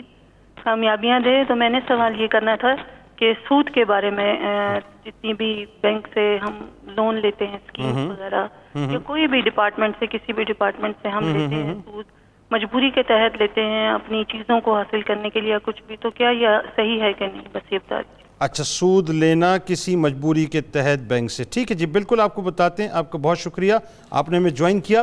جی علامہ برکاتی صاحب، آپ ذرا اس کے جوابات دیجئے. ایک تو یہ کہ نماز روزے سے ہیں، نماز پڑھتے ہوئے یا درود پڑھتے ہوئے آنسو نکل آئیں اور اس کیف اور سرور میں یہ احساس ہی نہ ہو کہ آنسو جو ہے منہ میں چلے گئے، تو کہ روزے کو فرق پڑے گا؟ جی اس کے ساتھ فرق نہیں پڑتا، کیونکہ اس کا اپنا اختیار اور اپنا عمل نہیں ہے. اور پھر یہ آنسوؤں کا جاری ہونا یہ خشیت اللہ کے ساتھ جو ہوتے ہیں، یہ اس وقت اللہ کی خاص رحمت کی علامت. اللہ قبول فرمائے ایسے آنسوؤں کو. بالکل ٹھیک ہے. اچھا یہ بتائیے، کوئی روزے دار ہے اور وہی بات ہے کہ اس کو اپنی وہ کیا کہتے ہیں کہ تقویٰ کا حیضہ ہے، اور وہ جو ہے کسی محفل میں جہاں پر اس شخص کی عزت ہو جو کہ غیر روزہ دار وہاں پہ کھڑا ہوا ہے، اب اس کو وہ معاذ اللہ ذلیل کرے اس بات پہ کہ تم نے روزہ نہیں رکھا، یہ کوئی اچھی بات ہے؟ جی اس میں عبادت جو ہے نا جی، یہ ریاکاری کے اندر چلا جاتا ہے. اور چاہے مال خرچ کرو اور دوسروں کو ذلیل کرو، خود نماز پڑھو اور دوسروں کو ذلیل کرو، یہ سارے معاملات اسلام نے سختی سے منع کیے ہیں. فرمایا لا تبطلوا صدقاتکم بالمن والاذی، اپنی نیکیاں جو ہیں، اپنے صدقات، ان کو احسان جتلا کر اور اذیتیں دے کر ضائع نہ کیا کرو. تو اب یہ خود جو اپنے آپ کو نیکوکار ظاہر کرنا ہے اور دوسرے کو بدکار سمجھ کر اس کی تذلیل کرنا ہے، تو یہ تو انبیاء کرام علیہ السلام صرف سرکار ہی نہیں بلکہ کسی بھی نبی نے اپنی امت کے اندر یہ عمل اختیار نہیں کیا، اور ہر ایک نے اس سے اجتناب کیا ہے. اس میں بے شمار. اچھا سود کے حوالے سے بتائیے کہ کوئی پریشانی ہے، اب ایک پرابلم ہے اور بہت مجبوری ہو گئی کہ اگر بینک سے لون نہیں لیتے تو مسئلہ حل نہیں ہوتا ہے، بات جو عزتوں پہ آ گئی، تو کیا کیا جائے؟ اس میں سیدھی سی بات یہ ہے کہ سود ہر حال میں سود ہے، اور ہر حال میں اللہ تعالیٰ سے اعلان جنگ ہے. اور جب اللہ تعالیٰ نے کہہ دیا ہے اور ان تمام چیزوں کے ساتھ اللہ نے جہاں یہ احکامات بیان کیے ہیں وہاں ایک لفظ بولا ہوا ہے اللہ تعالیٰ نے کہ ترزقون، تم رزق دیے جاؤ گے. یعنی اس کا مفہوم یہ نکلتا ہے کہ اگر تم اس چیز سے بچو گے نا جہاں سود لینا تمہارے لیے ناگزیر ہو گیا ہے اور محض اللہ اور اس کے رسول کا حکم سمجھ کے چھوڑتے ہو، تو پھر اللہ تعالیٰ تمہارے لیے اس سے کوئی نہ کوئی بہتر راہ اور کوئی نہ کوئی رستہ پیدا فرما دے. اللہ، تو لہٰذا اس سے جتنا بچ سکتے ہیں اتنا بالکل بچنا چاہیے. اچھا اب ہم جس منزل پہ پہنچے تھے کربلا کے حوالے سے علامہ صاحب نے مکمل ایک تفصیلاً بیان کیا. ایک یہ کہ آپ کے جو برویات ہیں آپ سے میں چاہتا ہوں ذرا اس پہ تھوڑا سا آپ کلام فرمائیے. تقریباً کوئی 378 کے قریب ہیں، اس میں سے کچھ مرویات بیان کیجیے. اس میں جو ابھی بہت گفتگو خوبصورت فرمائی کربلا کے حوالے سے، تو ایک بات میں عرض کر کے پھر آپ کے سوال پہ آتا ہوں. یہ امام ابن سنئی نے عمل الیوم واللیلہ اس کے اندر بیان کیا، اور یہ امام نسائی رحمۃ اللہ علیہ کے شاگرد خاص ہیں جنہوں نے سنن نسائی مجتبہ جو ہے وہ آپ کے حکم پر تیار کی تھی السنن الکبیر سے. یہ انہوں نے روایت بیان کی. ایک دو اور محدثین نے بھی اس کو بیان فرمایا ہے کہ جب حضرت امام علی مقام امام حسین پاک رضی اللہ عنہ کی ولادت کا وقت ہوا تو اس وقت حضور صلی اللہ علیہ وسلم نے حضرت سیدہ ام سلمہ رضی اللہ عنہا اور سیدہ زینب، ان کا بھی تازہ نکاح ہوا تھا، تو ان کو حضرت سیدہ فاطمہ الزہرا سلام اللہ تعالی علیہا کے پاس بھیجا ولادت کے وقت، اور ساتھ حکم دیا کہ آپ وہاں پر حضرت سیدہ فاطمہ الزہرا کے پاس کھڑے ہو کر ایک مرتبہ آیت الکرسی شریف، سورہ اعراف کی آیہ کریمہ نمبر 54 اور 2 مرتبہ معوذتین یعنی قل اعوذ بالفلق اور قل اعوذ بالناس، اس کو 2 مرتبہ جو ہے وہ آپ دونوں صورتوں کو 2 مرتبہ تلاوت کرو. اور انہوں نے تلاوت کی تو اس کے نتیجے میں تو اب جو بات وہ کربلا تک پہنچی ہے اس کے ساتھ یہی ہے کہ امام پاک کی ابتدا کے ساتھ بھی آپ وابستہ ہیں اور آپ کی شہادت کے ساتھ بھی. اللہ اللہ اللہ اللہ. تو اسی طرح آپ نے جو فرمایا کہ آپ کی مرویات کے اعتبار سے، تو اس میں ایک روایت آپ نے ارشاد فرمائی جو چونکہ روایات تو 378 ہیں تو سب کا احاطہ نہیں، ہم وہ بیان کرتے ہیں جن کا ہمارے ساتھ براہ راست اعمال کے ساتھ تعلق ہے. ہمیں اپنے معاملات کو اس کی روشنی اصلاح احوال کے حوالے سے بتائیے. آپ نے فرمایا ایما امراتن، کہ سرکار نے فرمایا ایما امراتن ماتت وزوجہا عنہا رادن، کہ جو بھی عورت دنیا سے پردہ کرے فوت ہو اس حالت میں کہ اس کی فوتیدگی کے وقت اس کا خامد اس پر راضی ہو، تو سرکار فرماتے داخلت الجنہ، اللہ تعالیٰ اس کو سیدھا جنت میں داخل. اللہ اکبر اللہ اکبر. یہ ہمارے معاشرے کے اندر جو میاں اور بیوی کا ایک باہمی پیار و محبت کا رشتہ تھا اس کو جو کھینچا تانی کی نظر کیا جاتا ہے بعض گھروں میں، اور بعض جگہوں پر جو ہے یہ معاملات بہت دور تک جاتے ہیں. تو سیدہ ام سلمہ سلام اللہ تعالی علیہا، آپ کا سرکار کا یہ فرمان ہم تک پہنچانا یہ ہماری عائلی زندگی کو درست کرنے کے سبحان لیے اللہ ایک بہترین ہمارے لیے سبق ہے. اسی طرح آپ نے ارشاد فرمایا کہ جو شخص من حافظ 40 رکعتاً قبل العصر، آپ نے فرمایا جو عصر کی نماز سے پہلے 4 رکعتوں کو، جن کو ہم سنت غیر موقدہ کہتے ہیں، پڑھ لی تو بھی ٹھیک ہے نہ پڑھی تو بھی ٹھیک ہے، لیکن آپ اس کی فضیلت اور اہمیت بیان فرما رہی ہیں کہ جو شخص عصر کی نماز سے پہلے 4 سنتیں ادا کرتا ہے تو سرکار دو عالم علیہ السلام فرماتے ہیں حرم اللہ علیہ النار، اللہ اس پہ جہنم کی آگ کو حرام. اللہ اکبر اللہ. اسی طرح ہمیں یہ دیکھنا چاہیے کہ سنت ہوتی ہے اور اہل سنت ہے تو اس کا جو ہے ہمیں زیادہ عمل میں لانا چاہیے. ہیں تو غیر موقدہ کہ ادا نہیں کی تو گناہ نہیں ہوا، لیکن اگر ادا کریں گے تو پھر اس کا اللہ تعالیٰ نے اتنا بڑا صلہ اور اجر رکھا. سبحان اللہ. اسی طرح حضرت ام سلمہ رضی اللہ تعالیٰ عنہا آپ بیان فرماتی ہیں کہ نبی کریم رؤوف رحیم صلی اللہ علیہ وسلم نے ارشاد فرمایا کہ جو مرد اپنی 2 بیٹیوں، 2 کی بات ہے 2 سے زیادہ ہو تو وہ تو پھر اور بھی زیادہ کام جو ہے نور علی نور ہوگا. فرمایا جو شخص اپنی 2 بیٹیوں یا 2 بہنوں کے اوپر خرچ کرتا رہے اور وہ تنگ دست ہیں، مفلوق الحال ہیں، ان پہ خرچ کرتا رہے حتیٰ کہ وہ غنی ہو جائیں یا ان کی ضروریات پوری ہو جائیں، تو سرکار دو عالم علیہ السلام فرماتا ہے اللہ تعالیٰ ان 2 بیٹیوں کو یا 2 بہنوں کو اس کے اور جہنم کے درمیان ایک پردہ بنا کے اللہ اکبر. وہ شخص جہنم میں نہیں جا سکتا. تو اب یہاں پر ہمیں یہ بھی غور کر لینا چاہیے کہ ہم بہنوں کے حقوق وراثت میں جو اللہ نے مقرر کیے وہ نہ دیں اللہ، تو پھر اس کے باوجود جو ہے وہ جنتی ہونے کا دعویٰ کریں، وہ تو ہے ہی، وراثت تو بنتی ہی زندگی کے بعد ہے. یہ تو حضور صلی اللہ علیہ وسلم نے زندگی میں ظاہری حیات میں فرما دیا کہ اپنی بہنوں کے اوپر،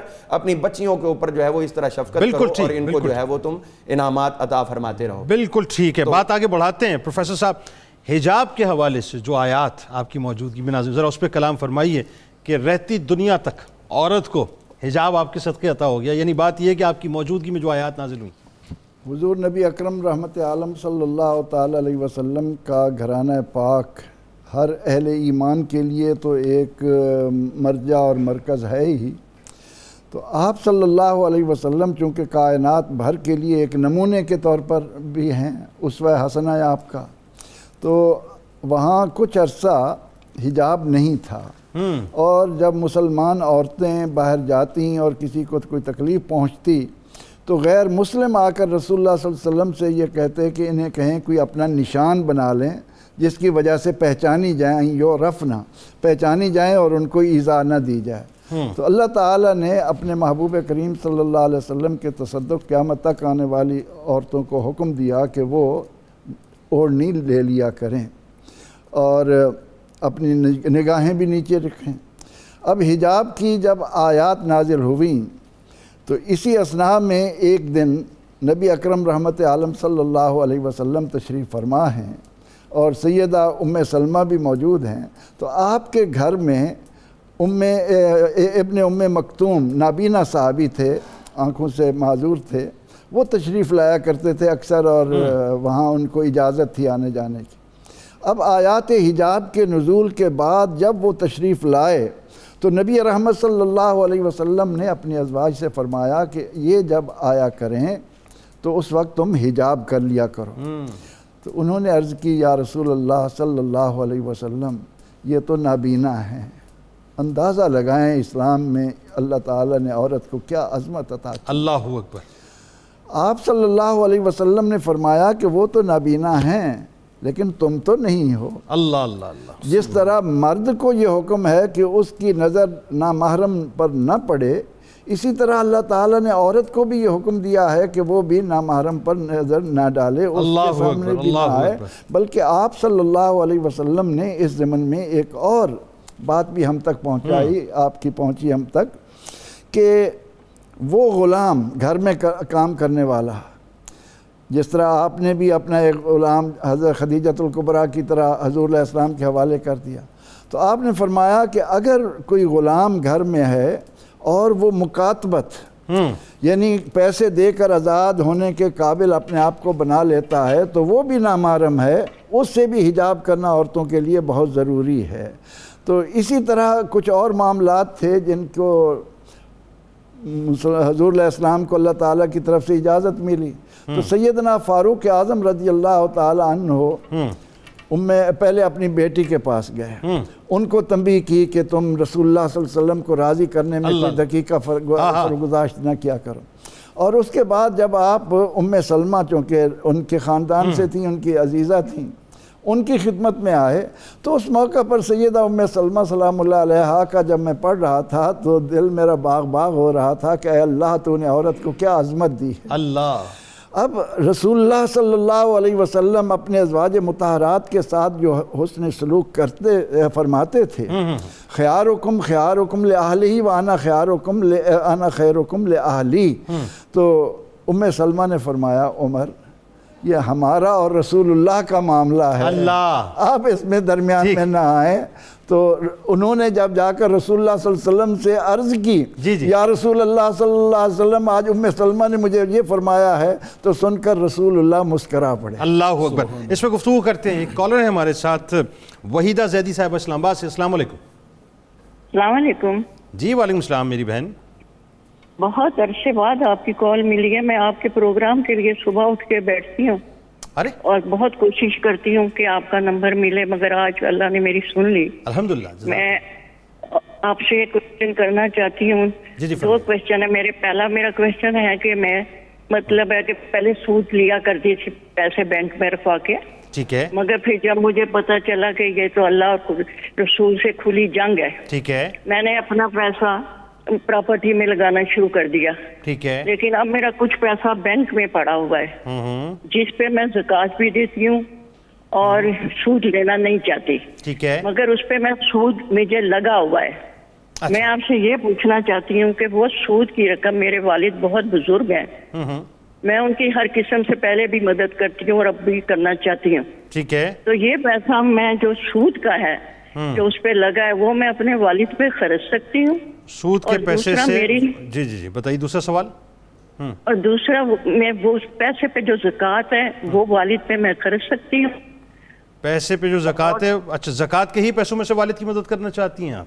اچھا سود بھی انہیں دینا چاہتی ہوں، ٹھیک ہے، آپ کو بتاتے ہیں بھی دینا چاہتی ہوں۔ بہت توجہ سے اس کا جواب آپ ضرور سنیے گا، مجھے پتہ ہے علماء کے نام کیا فرمائیں گے، لیکن بہت توجہ سے آپ سنیے گا، آپ کو انشاءاللہ بہت تشفی ہوگی۔ اگلے کالر ہمارے ساتھ ہیں محمد امین صاحب اسکردور سے۔ السلام علیکم۔ وعلیکم السلام جی ورحمۃ اللہ وبرکاتہ۔ جناب بھائی جان کیا حال ہے؟ ٹھیک ہو؟ الحمدللہ بھائی جان، آپ ٹھیک ہیں؟ الحمدللہ شکر ہے جی، بہت اچھا شو ہے جی، ہم بقیدگی سے جی بڑی مہربانی، بہت شکریہ۔ کیا سوال کرنا چاہتے ہیں؟ ایک چھوٹا سا میرا سوال یہ ہے کہ مسواک کے بارے میں ہے جی، ہاں ہاں، کہ ایک مسواک ہے جی ایک ہاتھ کے برابر ہونی چاہیے۔ اچھا مسواک ایک ہاتھ کے برابر ہونی چاہیے، آپ نے سنا ہے، ٹھیک ہے جی جی، اگر وہ کم ہو جائے یا زیادہ ہو جائے تو اس میں کوئی حرج تو نہیں ہے؟ بالکل آپ کو بتاتے ہیں، بہت شکریہ آپ نے ہمیں جوائن کیا۔ بہت مختصر جواب میں چاہ رہا تھا تاکہ پھر اس کے بعد ہم چلتے ہیں قوالی، لیکن جب میں لوٹوں گا آپ سے تو میں نے ایک بڑا اہم سوال آپ سے کرنا ہے تبرکات کے حوالے سے، اور اس پہ آپ ہی نے جو اپنے رنگ میں گفتگو کرنی ہے۔ اچھا یہ بتائیے، پراپرٹی کے بزنس میں انہوں نے پیسہ لگایا، لیکن اب وہ بینک میں پیسہ پڑا ہے، اس سے سود کا پیسہ جو آتا ہے اس سے وہ والد کی مدد کر سکتی ہیں، اور جو زکوٰۃ کا پیسہ ان کے پاس پڑا ہے اس سے والد کی مدد کر سکتی ہیں؟ جنید بھائی اصل میں سود کا پیسہ جو ہے اس سے تو کسی کی مدد نہیں ہو سکتی نا، اس معنی میں کہ اس پر کوئی ثواب ملے گا. جی جی جی. مطلب یہ ہے کہ اس کو فوری طور پہ اس سے جان چھڑانی چاہیے. اور فقہا کہتے ہیں کہ اگر وہ آپ نے سود کا پیسہ مجبوری آپ کی بنا ہوا ہے, آپ کو ملتا ہے, حالانکہ مجبوری کوئی نہیں ہے, بالکل ٹھیک, ہمارے پاس ہر چوائس موجود ہے, بالکل ٹھیک ہے, اسلامک بینکس موجود ہیں, کرنٹ اکاؤنٹس موجود ہیں, بالکل ٹھیک. تو اگر وہ آپ کے پاس آ جاتا ہے تو آپ کسی بھی فلاحی کام میں بغیر ثواب کی نیت سے اس کو لگا سکتے ہیں. باپ کے لیے وہ سود کے پیسے کی بجائے انت و مالک لیبیک, جس کا ہم مال ہے, جس کے ذریعے سے ہم دنیا میں, وہی کہہ رہا ہوں نا کہ انسان خود اور اس کا سارا مال ہی ماں باپ کے لیے, تو اس میں سے خرچ کرنا. اور پھر زکوٰۃ کے پیسوں میں سے, زکوٰۃ کے پیسے میں سے بھی ہرگز جو ہے وہ باپ کو, یہ اصول و فروع کو تو زکوٰۃ ویسے ہی نہیں دی جا سکتی. اللہ اللہ اللہ اللہ اللہ. بس وہ اچھا ابھی بتائیے, یہ ایک ہاتھ کے برابر یہ مسواک ہونی چاہیے؟ یہ سنت ہے, سنت ہے, کوشش یہ کی جائے کہ ایک ہاتھ بالش کے برابر ہی مسواک. اچھا یہ سنت کے مطابق, اور اگر اس سے مثال کے طور پہ چھوٹی ہو تو مسواک تو ہو جائے گا, ہو جائے گا, ثواب تو ملے گا نا اس کا. ہاں بالکل ٹھیک ہے.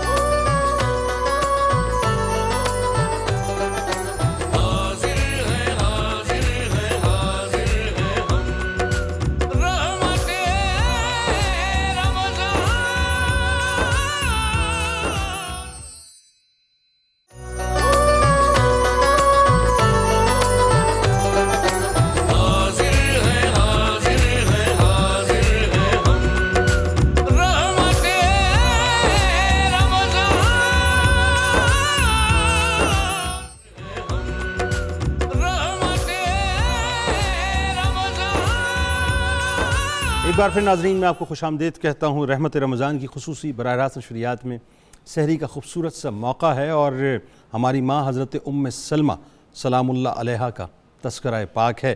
اب وہ موقع ہے ناظرین کہ جہاں ایمان والوں کے لیے یوں سمجھ لیجئے کہ ایمان کو جلا بخشنے کے لیے ایک اتنا ہی حسین واقعہ ہے جو میں اس وقت علامہ نوری صاحب سے بیان کروانے والا ہوں, کہ تبرکات رسول صلی اللہ علیہ وآلہ وسلم کو کس انداز سے ہماری ماں استعمال فرمایا کرتی تھیں, اور جو خلق کی جو اس کے ذریعے سے جو فیضیابی کا سلسلہ تھا وہ کیسے جاری ہوا تھا. جی علامہ صاحب بتائیے. ماشاءاللہ. جنید بھائی, الحمدللہ ثم الحمدللہ, ہمیں اللہ جل مجدہ نے اس رحمت کونین صلی اللہ علیہ وآلہ وسلم کا امتی ہونے کا شرف عطا کیا ہے کہ جن کی ہر ادا کو, ہر نسبت کو اللہ نے اعجاز کی فضیلت عطا کی ہے.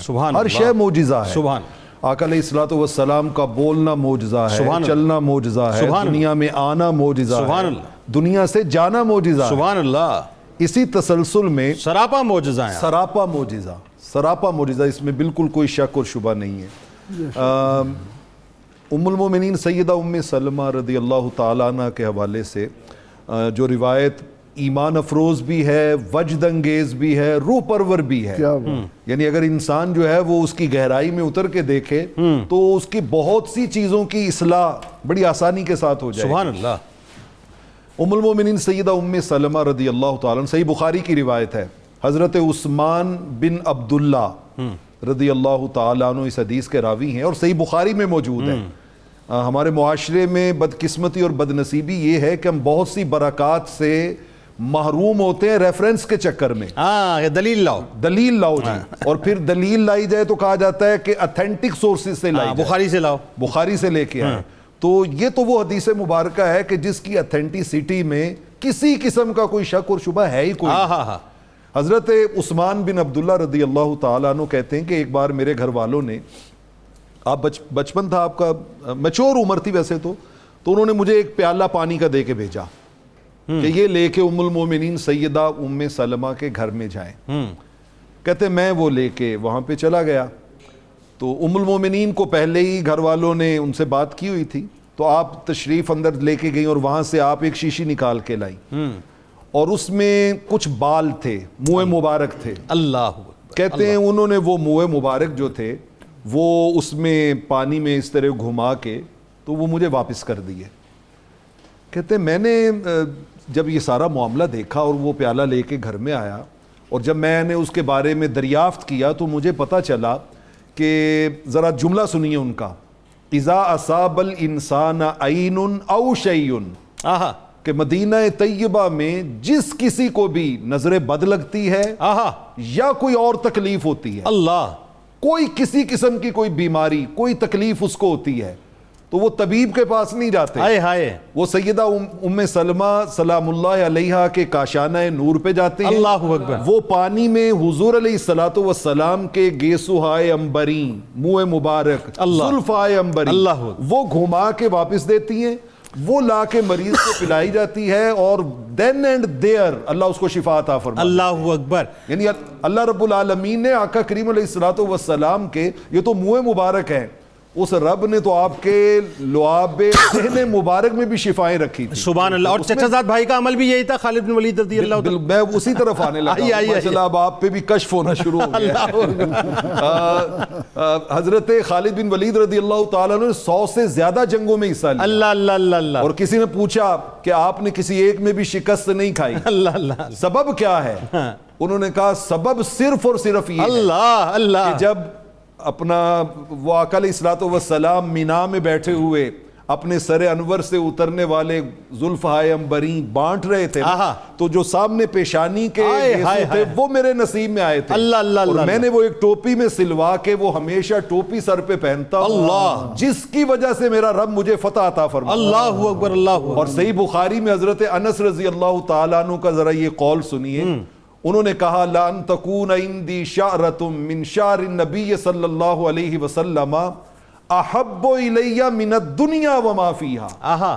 فرمایا ایک طرف دنیا وما فیہا کی نعمتیں کوئی مجھے آفر کرے, اللہ, اور دوسری طرف حضور کا کوئی ایک گیسو مبارک مجھے آفر کرے, اللہ, ان کا میں دنیا کی نعمتیں ٹھکرا دوں گا اور حضور کا وہ گیسو مبارک اختیار کر لوں. اور آپ کی وصیت بھی تھی نا کہ جب مجھے دفنایا جائے تو منہ مبارک اور ناخن مبارک پاس. حضرت معاویہ کی اور دیگر صحابہ کرام, آپ کے جو مبارک ناخن کے تراشے ہوتے تھے, آپ کے گیسوہائے مبارک ہوتے تھے, ان کے ساتھ وہ نسبت جوڑتے تھے. اللہ. اور وہ کہتے تھے ان کے صدقے اللہ جو ہے وہ ہمیں الحمدللہ بخشش و مغفرت عطا فرمائے. اللہ اکبر. اللہ. تو یہ رحمت کونین صلی اللہ علیہ وسلم کے تو تبرکات ایسے ہیں کہ کھارے پانی میں آپ اپنا لعاب دہن ڈالتے ہیں تو میٹھا ہو جائے, وہ میٹھا ہو جاتا ہے. آپ کسی کو پھونک مارتے ہیں وہ صحت یاب ہو جاتا ہے. یعنی ہماری ماں دوسرے لفظوں بمانی دوسری کہ مدینے کے بیماروں کو بال مبارک کے ذریعے سے شفا عطا فرمایا. بے شک ایسے ہی, بے شک ایسے ہی, اس میں کوئی شک نہیں ہے کہ مدینہ طیبہ کے لوگوں کو شفا ام المومنین سیدہ ام سلمہ کے در دولت سے ملا کرتی. اللہ اکبر. اللہ. اور ادھر دوسری امی جان کی طرف چلے جائیں, ام المومنین سیدہ عائشہ صدیقہ رضی اللہ تعالیٰ عنہ, صحیح مسلم کی روایت ہے کہ ان کے پاس حضور علیہ الصلوۃ والسلام کا جبہ مبارک تھا, اور اس میں لفظ ہیں کہ جب کوئی مدینہ طیبہ میں بیمار ہوتا اس جبے کو بھگویا جاتا, اس کا دھون نچوڑ کے بیمار کو پلایا جاتا. نحن نغسلھا للمرضى یستشفى بہ سقیمنا, اللہ اس کے صدقے میں اس کو شفائیں. سبحان اللہ. اور یہی جبہ مبارک پھر آپ کی بہن حضرت اسماء بنت ابی بکر کے پاس رضی اللہ تعالیٰ عنہ کے منتقل ہوا, بالکل ان کے پاس, اور پھر وہ بھی یہ طریق کرتے, بالکل ایسے ہی. یعنی صحابہ کرام علیہم الرضوان کے عقیدے دیکھی, ان کے عقیدے کیا تھے. سبحان اللہ. بدقسمتی اس امت کی یہ ہے کہ وہ چیزیں جو ہمارے لیے فیض و جود, سخا اور رحمت برکت کا منبع تھی, ہمیں انہی کے بارے میں ڈاؤٹس پڑ گئے. اللہ اکبر. ہم انہی کے بارے میں ڈاؤٹس, پھر ہم ایمان پہ ڈاؤٹ کریں نا. بات میں وہی کہہ رہا ہوں, پھر ایمان پہ ڈاؤٹ کریں. بات یہ. علامہ صاحب ایک سوال اور جو بڑا اہم ہے کہ ان آیات کا نزول جو آپ کے سوالات کے جوابات کی صورت میں نازل ہوئیں اس پر ذرا کلام فرمائیں, اور خاص طور پر جو آپ کی جود و سخا ہے, آپ کی سخاوت کا جو ایک دریا بہتا تھا, ذرا اس سوال. سبحان اللہ. جی یقینی طور پر جو نزول قرآن ہے, قرآن پاک کی تکمیل تو حضرت سیدنا آدم علیہ نبینا علیہ الصلوۃ والسلام سے پہلے ہی ہو چکی تھی, لیکن جب دور رسالت مآب صلی اللہ تعالی وسلم آیا تو اس وقت ضرورتاً جس چیز کی ضرورت تھی اللہ تعالیٰ وہی آیت جو ہے وہ نازل فرماتا رہا, اور یہ اللہ تعالیٰ کا حسن انتظام تھا کہ حالات ایسے ہوتے جو وہ عرض کرتے تو ادھر سے آیت جو ہے وہ تیار ہوتا. اللہ اکبر. اب اس میں جو آپ کی رائے پر یا آپ کے سوالات پر یا ویسے آپ کی ذات کے ساتھ ریلیٹ کر کے جو آیات کا نزول ہوا, ویسے تو بہت سی ہیں, لیکن میں خصوصیت سے سورہ احزاب کی 3 آیات کا تذکرہ کرنا چاہوں. بتائیے. ان میں سب سے پہلے تو جو مشہور و معروف آیہ کریمہ ہے اس کا تعلق بھی آپ ہی کے گھر سے ہے. انما یرید اللہ لیذھب عنکم الرجس اہل البیت ویطہرکم تطہیرا. یہ حضور صلی اللہ تعالی علیہ وآلہ وسلم حضرت سیدہ ام سلمہ سلام اللہ تعالی علیہ کے گھر کے اندر تشریف فرما تھے, تو یہاں پر اللہ تعالیٰ نے اس آیہ کریمہ کو نازل کیا. اور میں اگر یہ کہوں کہ سورہ فاتحہ سورہ اخلاص کے بعد شاید سب سے زیادہ اہل محبت اسی آیت کا ورد کرتے ہیں تو شاید بے جانا ہوگا, کیونکہ اس کے اندر جو اہل بیت اطہار کا مقام اور مرتبہ اللہ تعالیٰ نے ظاہر فرمایا, تو یقینی طور پر اس میں حضرت ام سلمہ سلام اللہ علیہا کے لیے بھی مزید عزت افزائی ہے کہ اس آیت کے نزول کے لیے اللہ تعالیٰ نے حضرت ام سلمہ کے گھر کا انتخاب فرمایا. اچھا, آپ نے سوال بھی کیا کہ کیا میں اہل بیت میں شامل ہوں؟ تو اصل میں اس پہ تھوڑی سی آپ نے جو بات کر دی تو اس میں وضاحت دے دوں. وہ یہ ہے کہ اصل میں اس دور میں عرب میں ایک چیز موجود تھی, اور وہ یہ تھی کہ بیویوں کو بیٹوں کو اپنا گھر سمجھا جاتا تھا, لیکن بیٹیوں کو یا بیٹیوں کی اولادوں کو اپنے گھر کا حصہ نہیں مانا جاتا تھا. حضور صلی اللہ علیہ وسلم کی تمام ازواج مطہرات اہل بیت کے اندر شامل ہیں, اور وہ اس دور میں معروف اور مقبول تھا, لیکن جو بیٹی کو شامل نہیں کیا جاتا تھا یہاں پر ان کی اس سوچ کا رد کیا ہے اللہ نے, اور حضور صلی اللہ علیہ وسلم نے ان کو بلا کے اللہم ہاؤلائی اہل بیتی, یہ سب میری اہل بیت ہیں, یہ چیز بتا دی کہ باقی بیٹیوں کو حضور کی صاحبزادی پہ قیاس نہ کرو.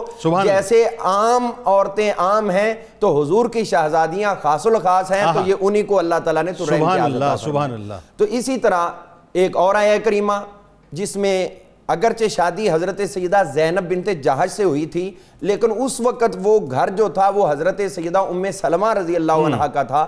جب حضور صلی اللہ علیہ وسلم نے دعوت فرمائی, صحابہ اکرام موجود تھے, حضور صلی اللہ علیہ وسلم چاہتے تھے کہ اب یہ تمام چلے جائیں, لیکن زبان فیض ترجمان سے کچھ نہیں کہتے تھے, یہ اچھا نہیں لگتا تھا.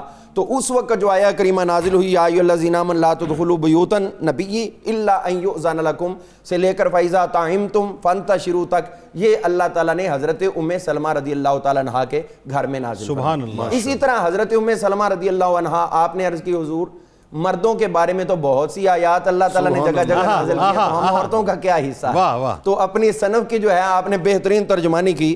تو اس موقع پر اللہ تعالیٰ نے قرآن مجید فرقان حمید کے اندر اس آیہ کریمہ کا سورہ احزاب ہی کے اندر نزول فرمایا, ان المسلمین والمسلمات, عورتوں کے لیے, والمؤمنین والمؤمنات والقانتین والقانتات والصادقین والصادقات والصابرین والصابرات والخاشعین والخاشعات والمتصدقین والمتصدقات والصائمین والصائمات والحافظین فروجہم والحافظات والذاکرات والذاکرین اللہ کثیرا والذاکرات اعد اللہ لہم مغفرۃ واجرا عظیما.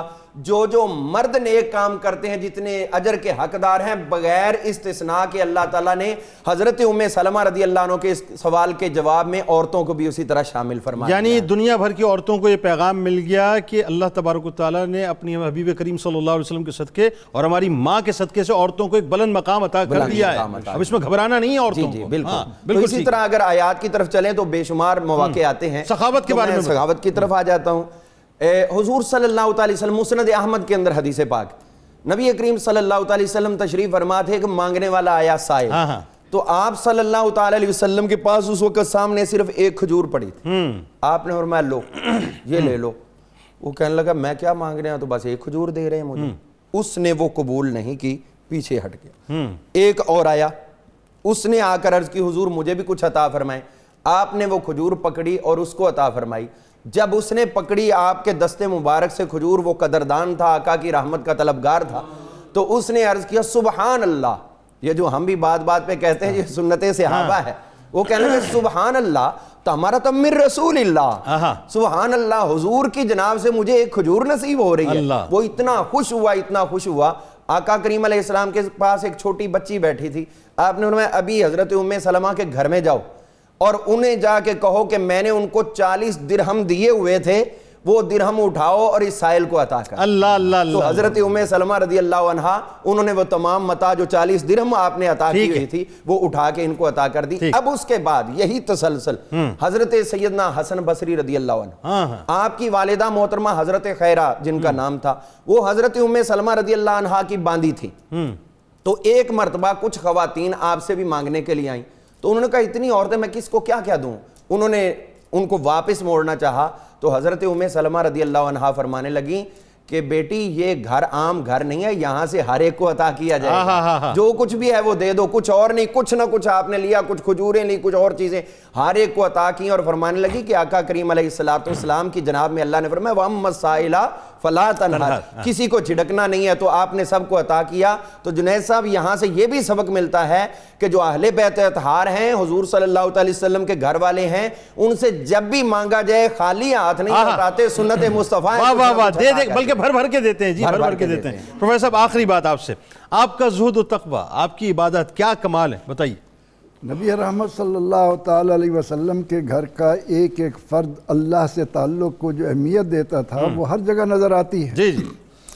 پھر یہ تو وہ مقدس ہستیاں ہیں، حضرت ام سلمہ سلام اللہ علیہا تشریف فرما ہیں، نبی رحمت صلی اللہ علیہ وسلم کے پاس جبریل امین علیہ السلام تشریف لائے اور باتیں کرتے رہے، جب وہ چلے گئے یعنی عظمت دیکھیے کہ ان نفوس قدسیہ کے گھروں میں کیا رحمتیں اتر رہی ہیں۔ تو حضور علیہ السلام نے فرمایا ام سلمہ معلوم ہے یہ کون تھا؟ عرض کی یا رسول اللہ صلی اللہ علیہ وسلم شاید دہیہ کلبی آئے تھے، اس وقت حجاب کی آیت نہیں آئی تھی۔ آپ نے فرمایا نہیں، یہ جبریل امین علیہ السلام تھے جو میرے پاس بیٹھے تھے حضرت دہیہ کلبی کی صورت۔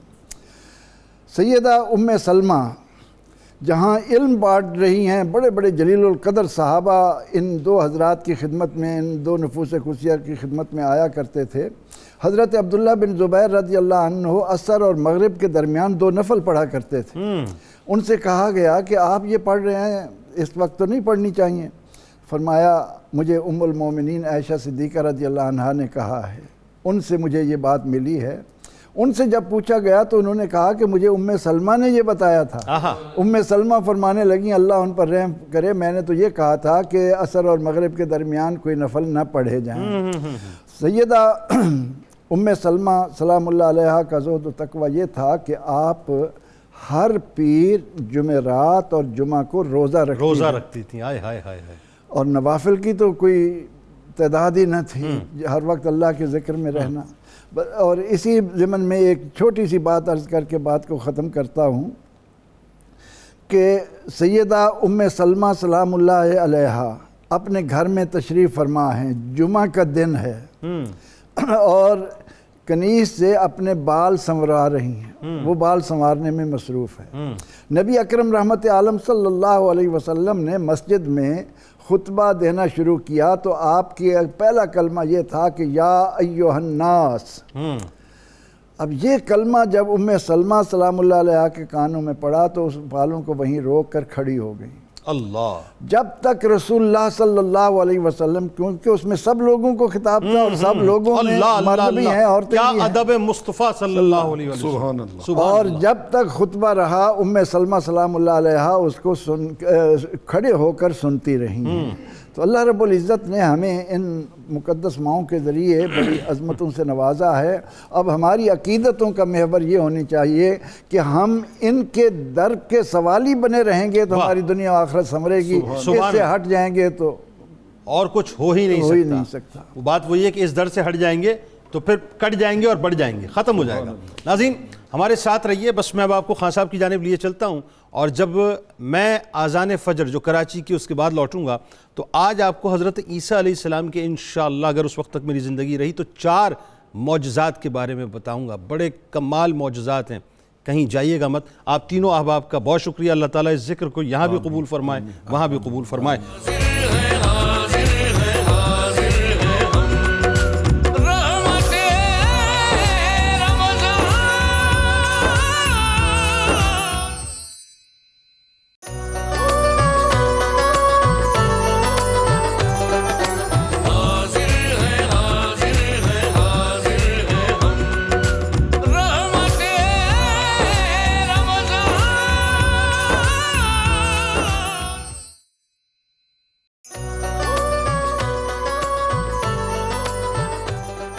ایک بار پھر ناظرین میں آپ کو خوش آمدید کہتا ہوں قصص القرآن کے ساتھ، اور آج حضرت عیسیٰ علیہ السلام کے 4 معجزات کا انشاءاللہ ذکر کریں گے، اور بڑے ہی کمال معجزات ہیں ناظرین۔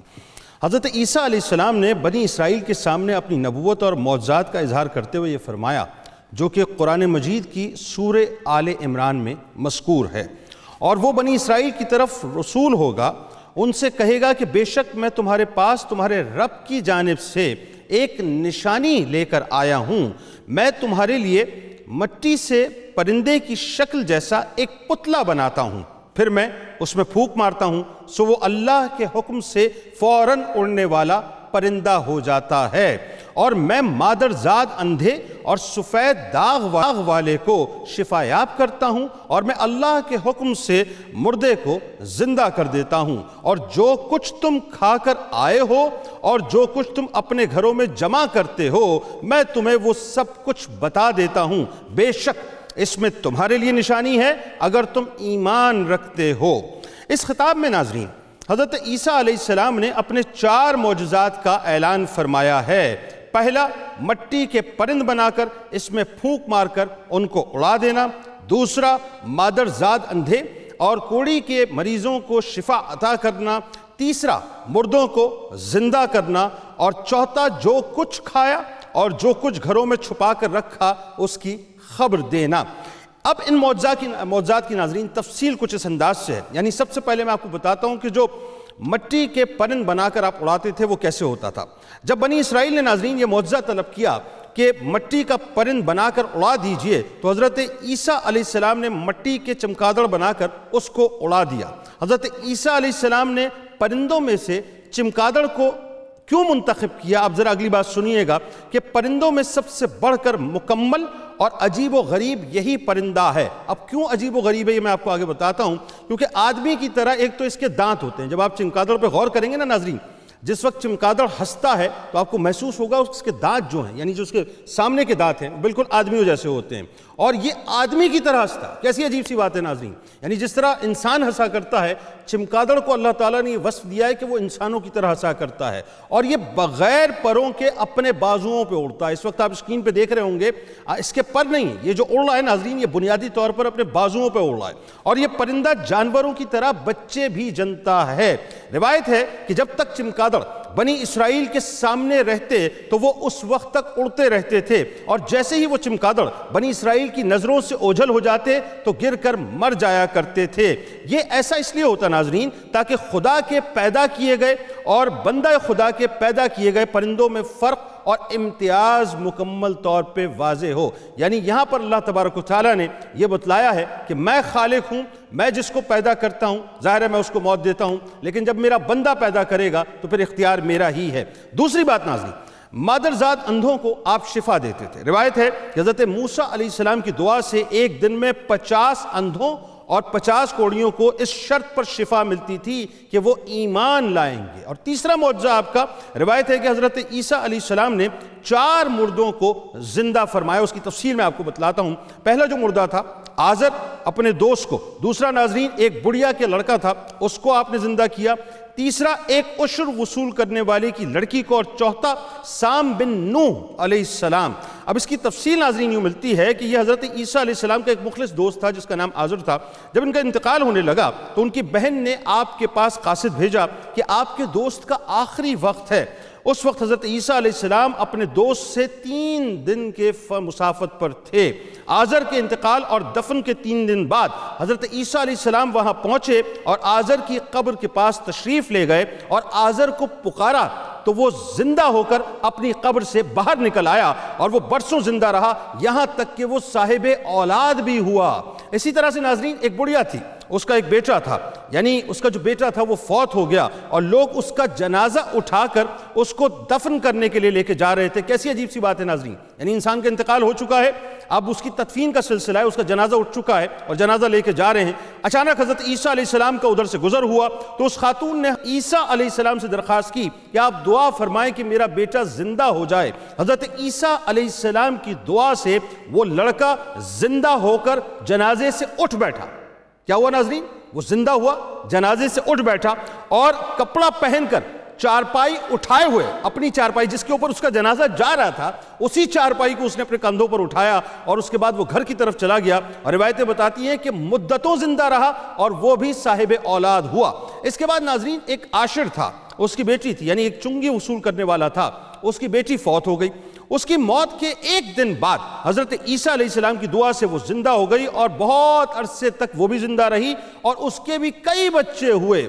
اب معاملہ ہوا ناظرین کہ اوپر کے تینوں مردوں کو حضرت عیسیٰ علیہ السلام نے زندہ تو فرما دیا، تو بنی اسرائیل کے کچھ شریر تھے۔ اچھا، شرارت کرنے والے جو ہوتے ہیں بڑے عجیب ہوتے ہیں صاحب، آپ ان کو سب کچھ دکھا دیجئے لیکن اس کے باوجود بھی وہ ماننے کو تیار نہیں۔ اگر وہ ماننے کو تیار نہیں، اور جو ماننے والے ناظرین وہ تو بے دلیل مانا کرتے ہیں، تو شریروں نے کہا کہ یہ تینوں در حقیقت مرے ہی نہیں تھے، یہ تو زندہ تھے، بلکہ ان تینوں پر ایک سکتہ طاری ہو گیا تھا، اس لیے وہ بے ہوش ہو گئے تھے، یعنی بے ہوشی کے عالم میں چلے گئے تھے، لہذا آپ کسی پرانے مردے کو ہمیں زندہ کر کے دکھائیں، تب جا کے ہم مانیں گے کہ اللہ تعالیٰ نے آپ کو معجزہ عطا کیا ہے۔ تو آپ علیہ السلام نے فرمایا کہ حضرت سام بن نوح علیہ السلام کو وفات پائے تقریباً 4000 برس کا زمانہ ہو چکا ہے، تم لوگ مجھے ان کی قبر پر لے چلو، میں ان کو خدا کے حکم سے زندہ کر دیتا ہوں۔ اب ناظرین ہوا یہ کہ ظاہر ایک موب جمع ہو گیا، لوگ جمع ہو گئے، حضرت عیسیٰ علیہ السلام کو وہاں پر قبر پر لے جایا گیا، تو آپ نے ان کی قبر کے پاس جا کر اسم اعظم پڑھا، تو فوراً ہی حضرت سام بن نوح علیہ السلام اپنی قبر سے زندہ ہو کر باہر نکل آئے اور گھبرا کر پوچھا کہ کیا قیامت قائم ہو گئی ہے؟ یعنی ان کے ذہن میں تصور یہ تھا کہ میں اس وقت قبر سے اس لیے نکلا ہوں کہ قیامت قائم ہو گئی ہے۔ پھر وہ حضرت عیسیٰ علیہ السلام پر ایمان بھی لائے اور تھوڑی ہی دیر کے بعد آپ نے پردہ فرما لیا۔ اچھا جی، اب ہوا یہ ناظرین کہ جو کھایا اور جو چھپایا، یہ میں نے آپ کو بتایا تھا آپ کا چوتھا معجزہ ہے، یہ بڑا ایک کمال ہے، ذرا سنیے۔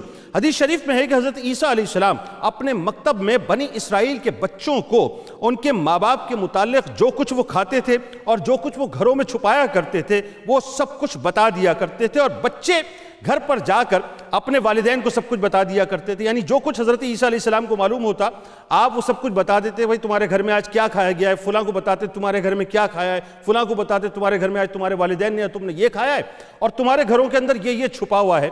اب وہ بچے ساری باتیں سنتے اور سننے کے بعد اپنے گھر پر جا کر بتا دیا کرتے تھے۔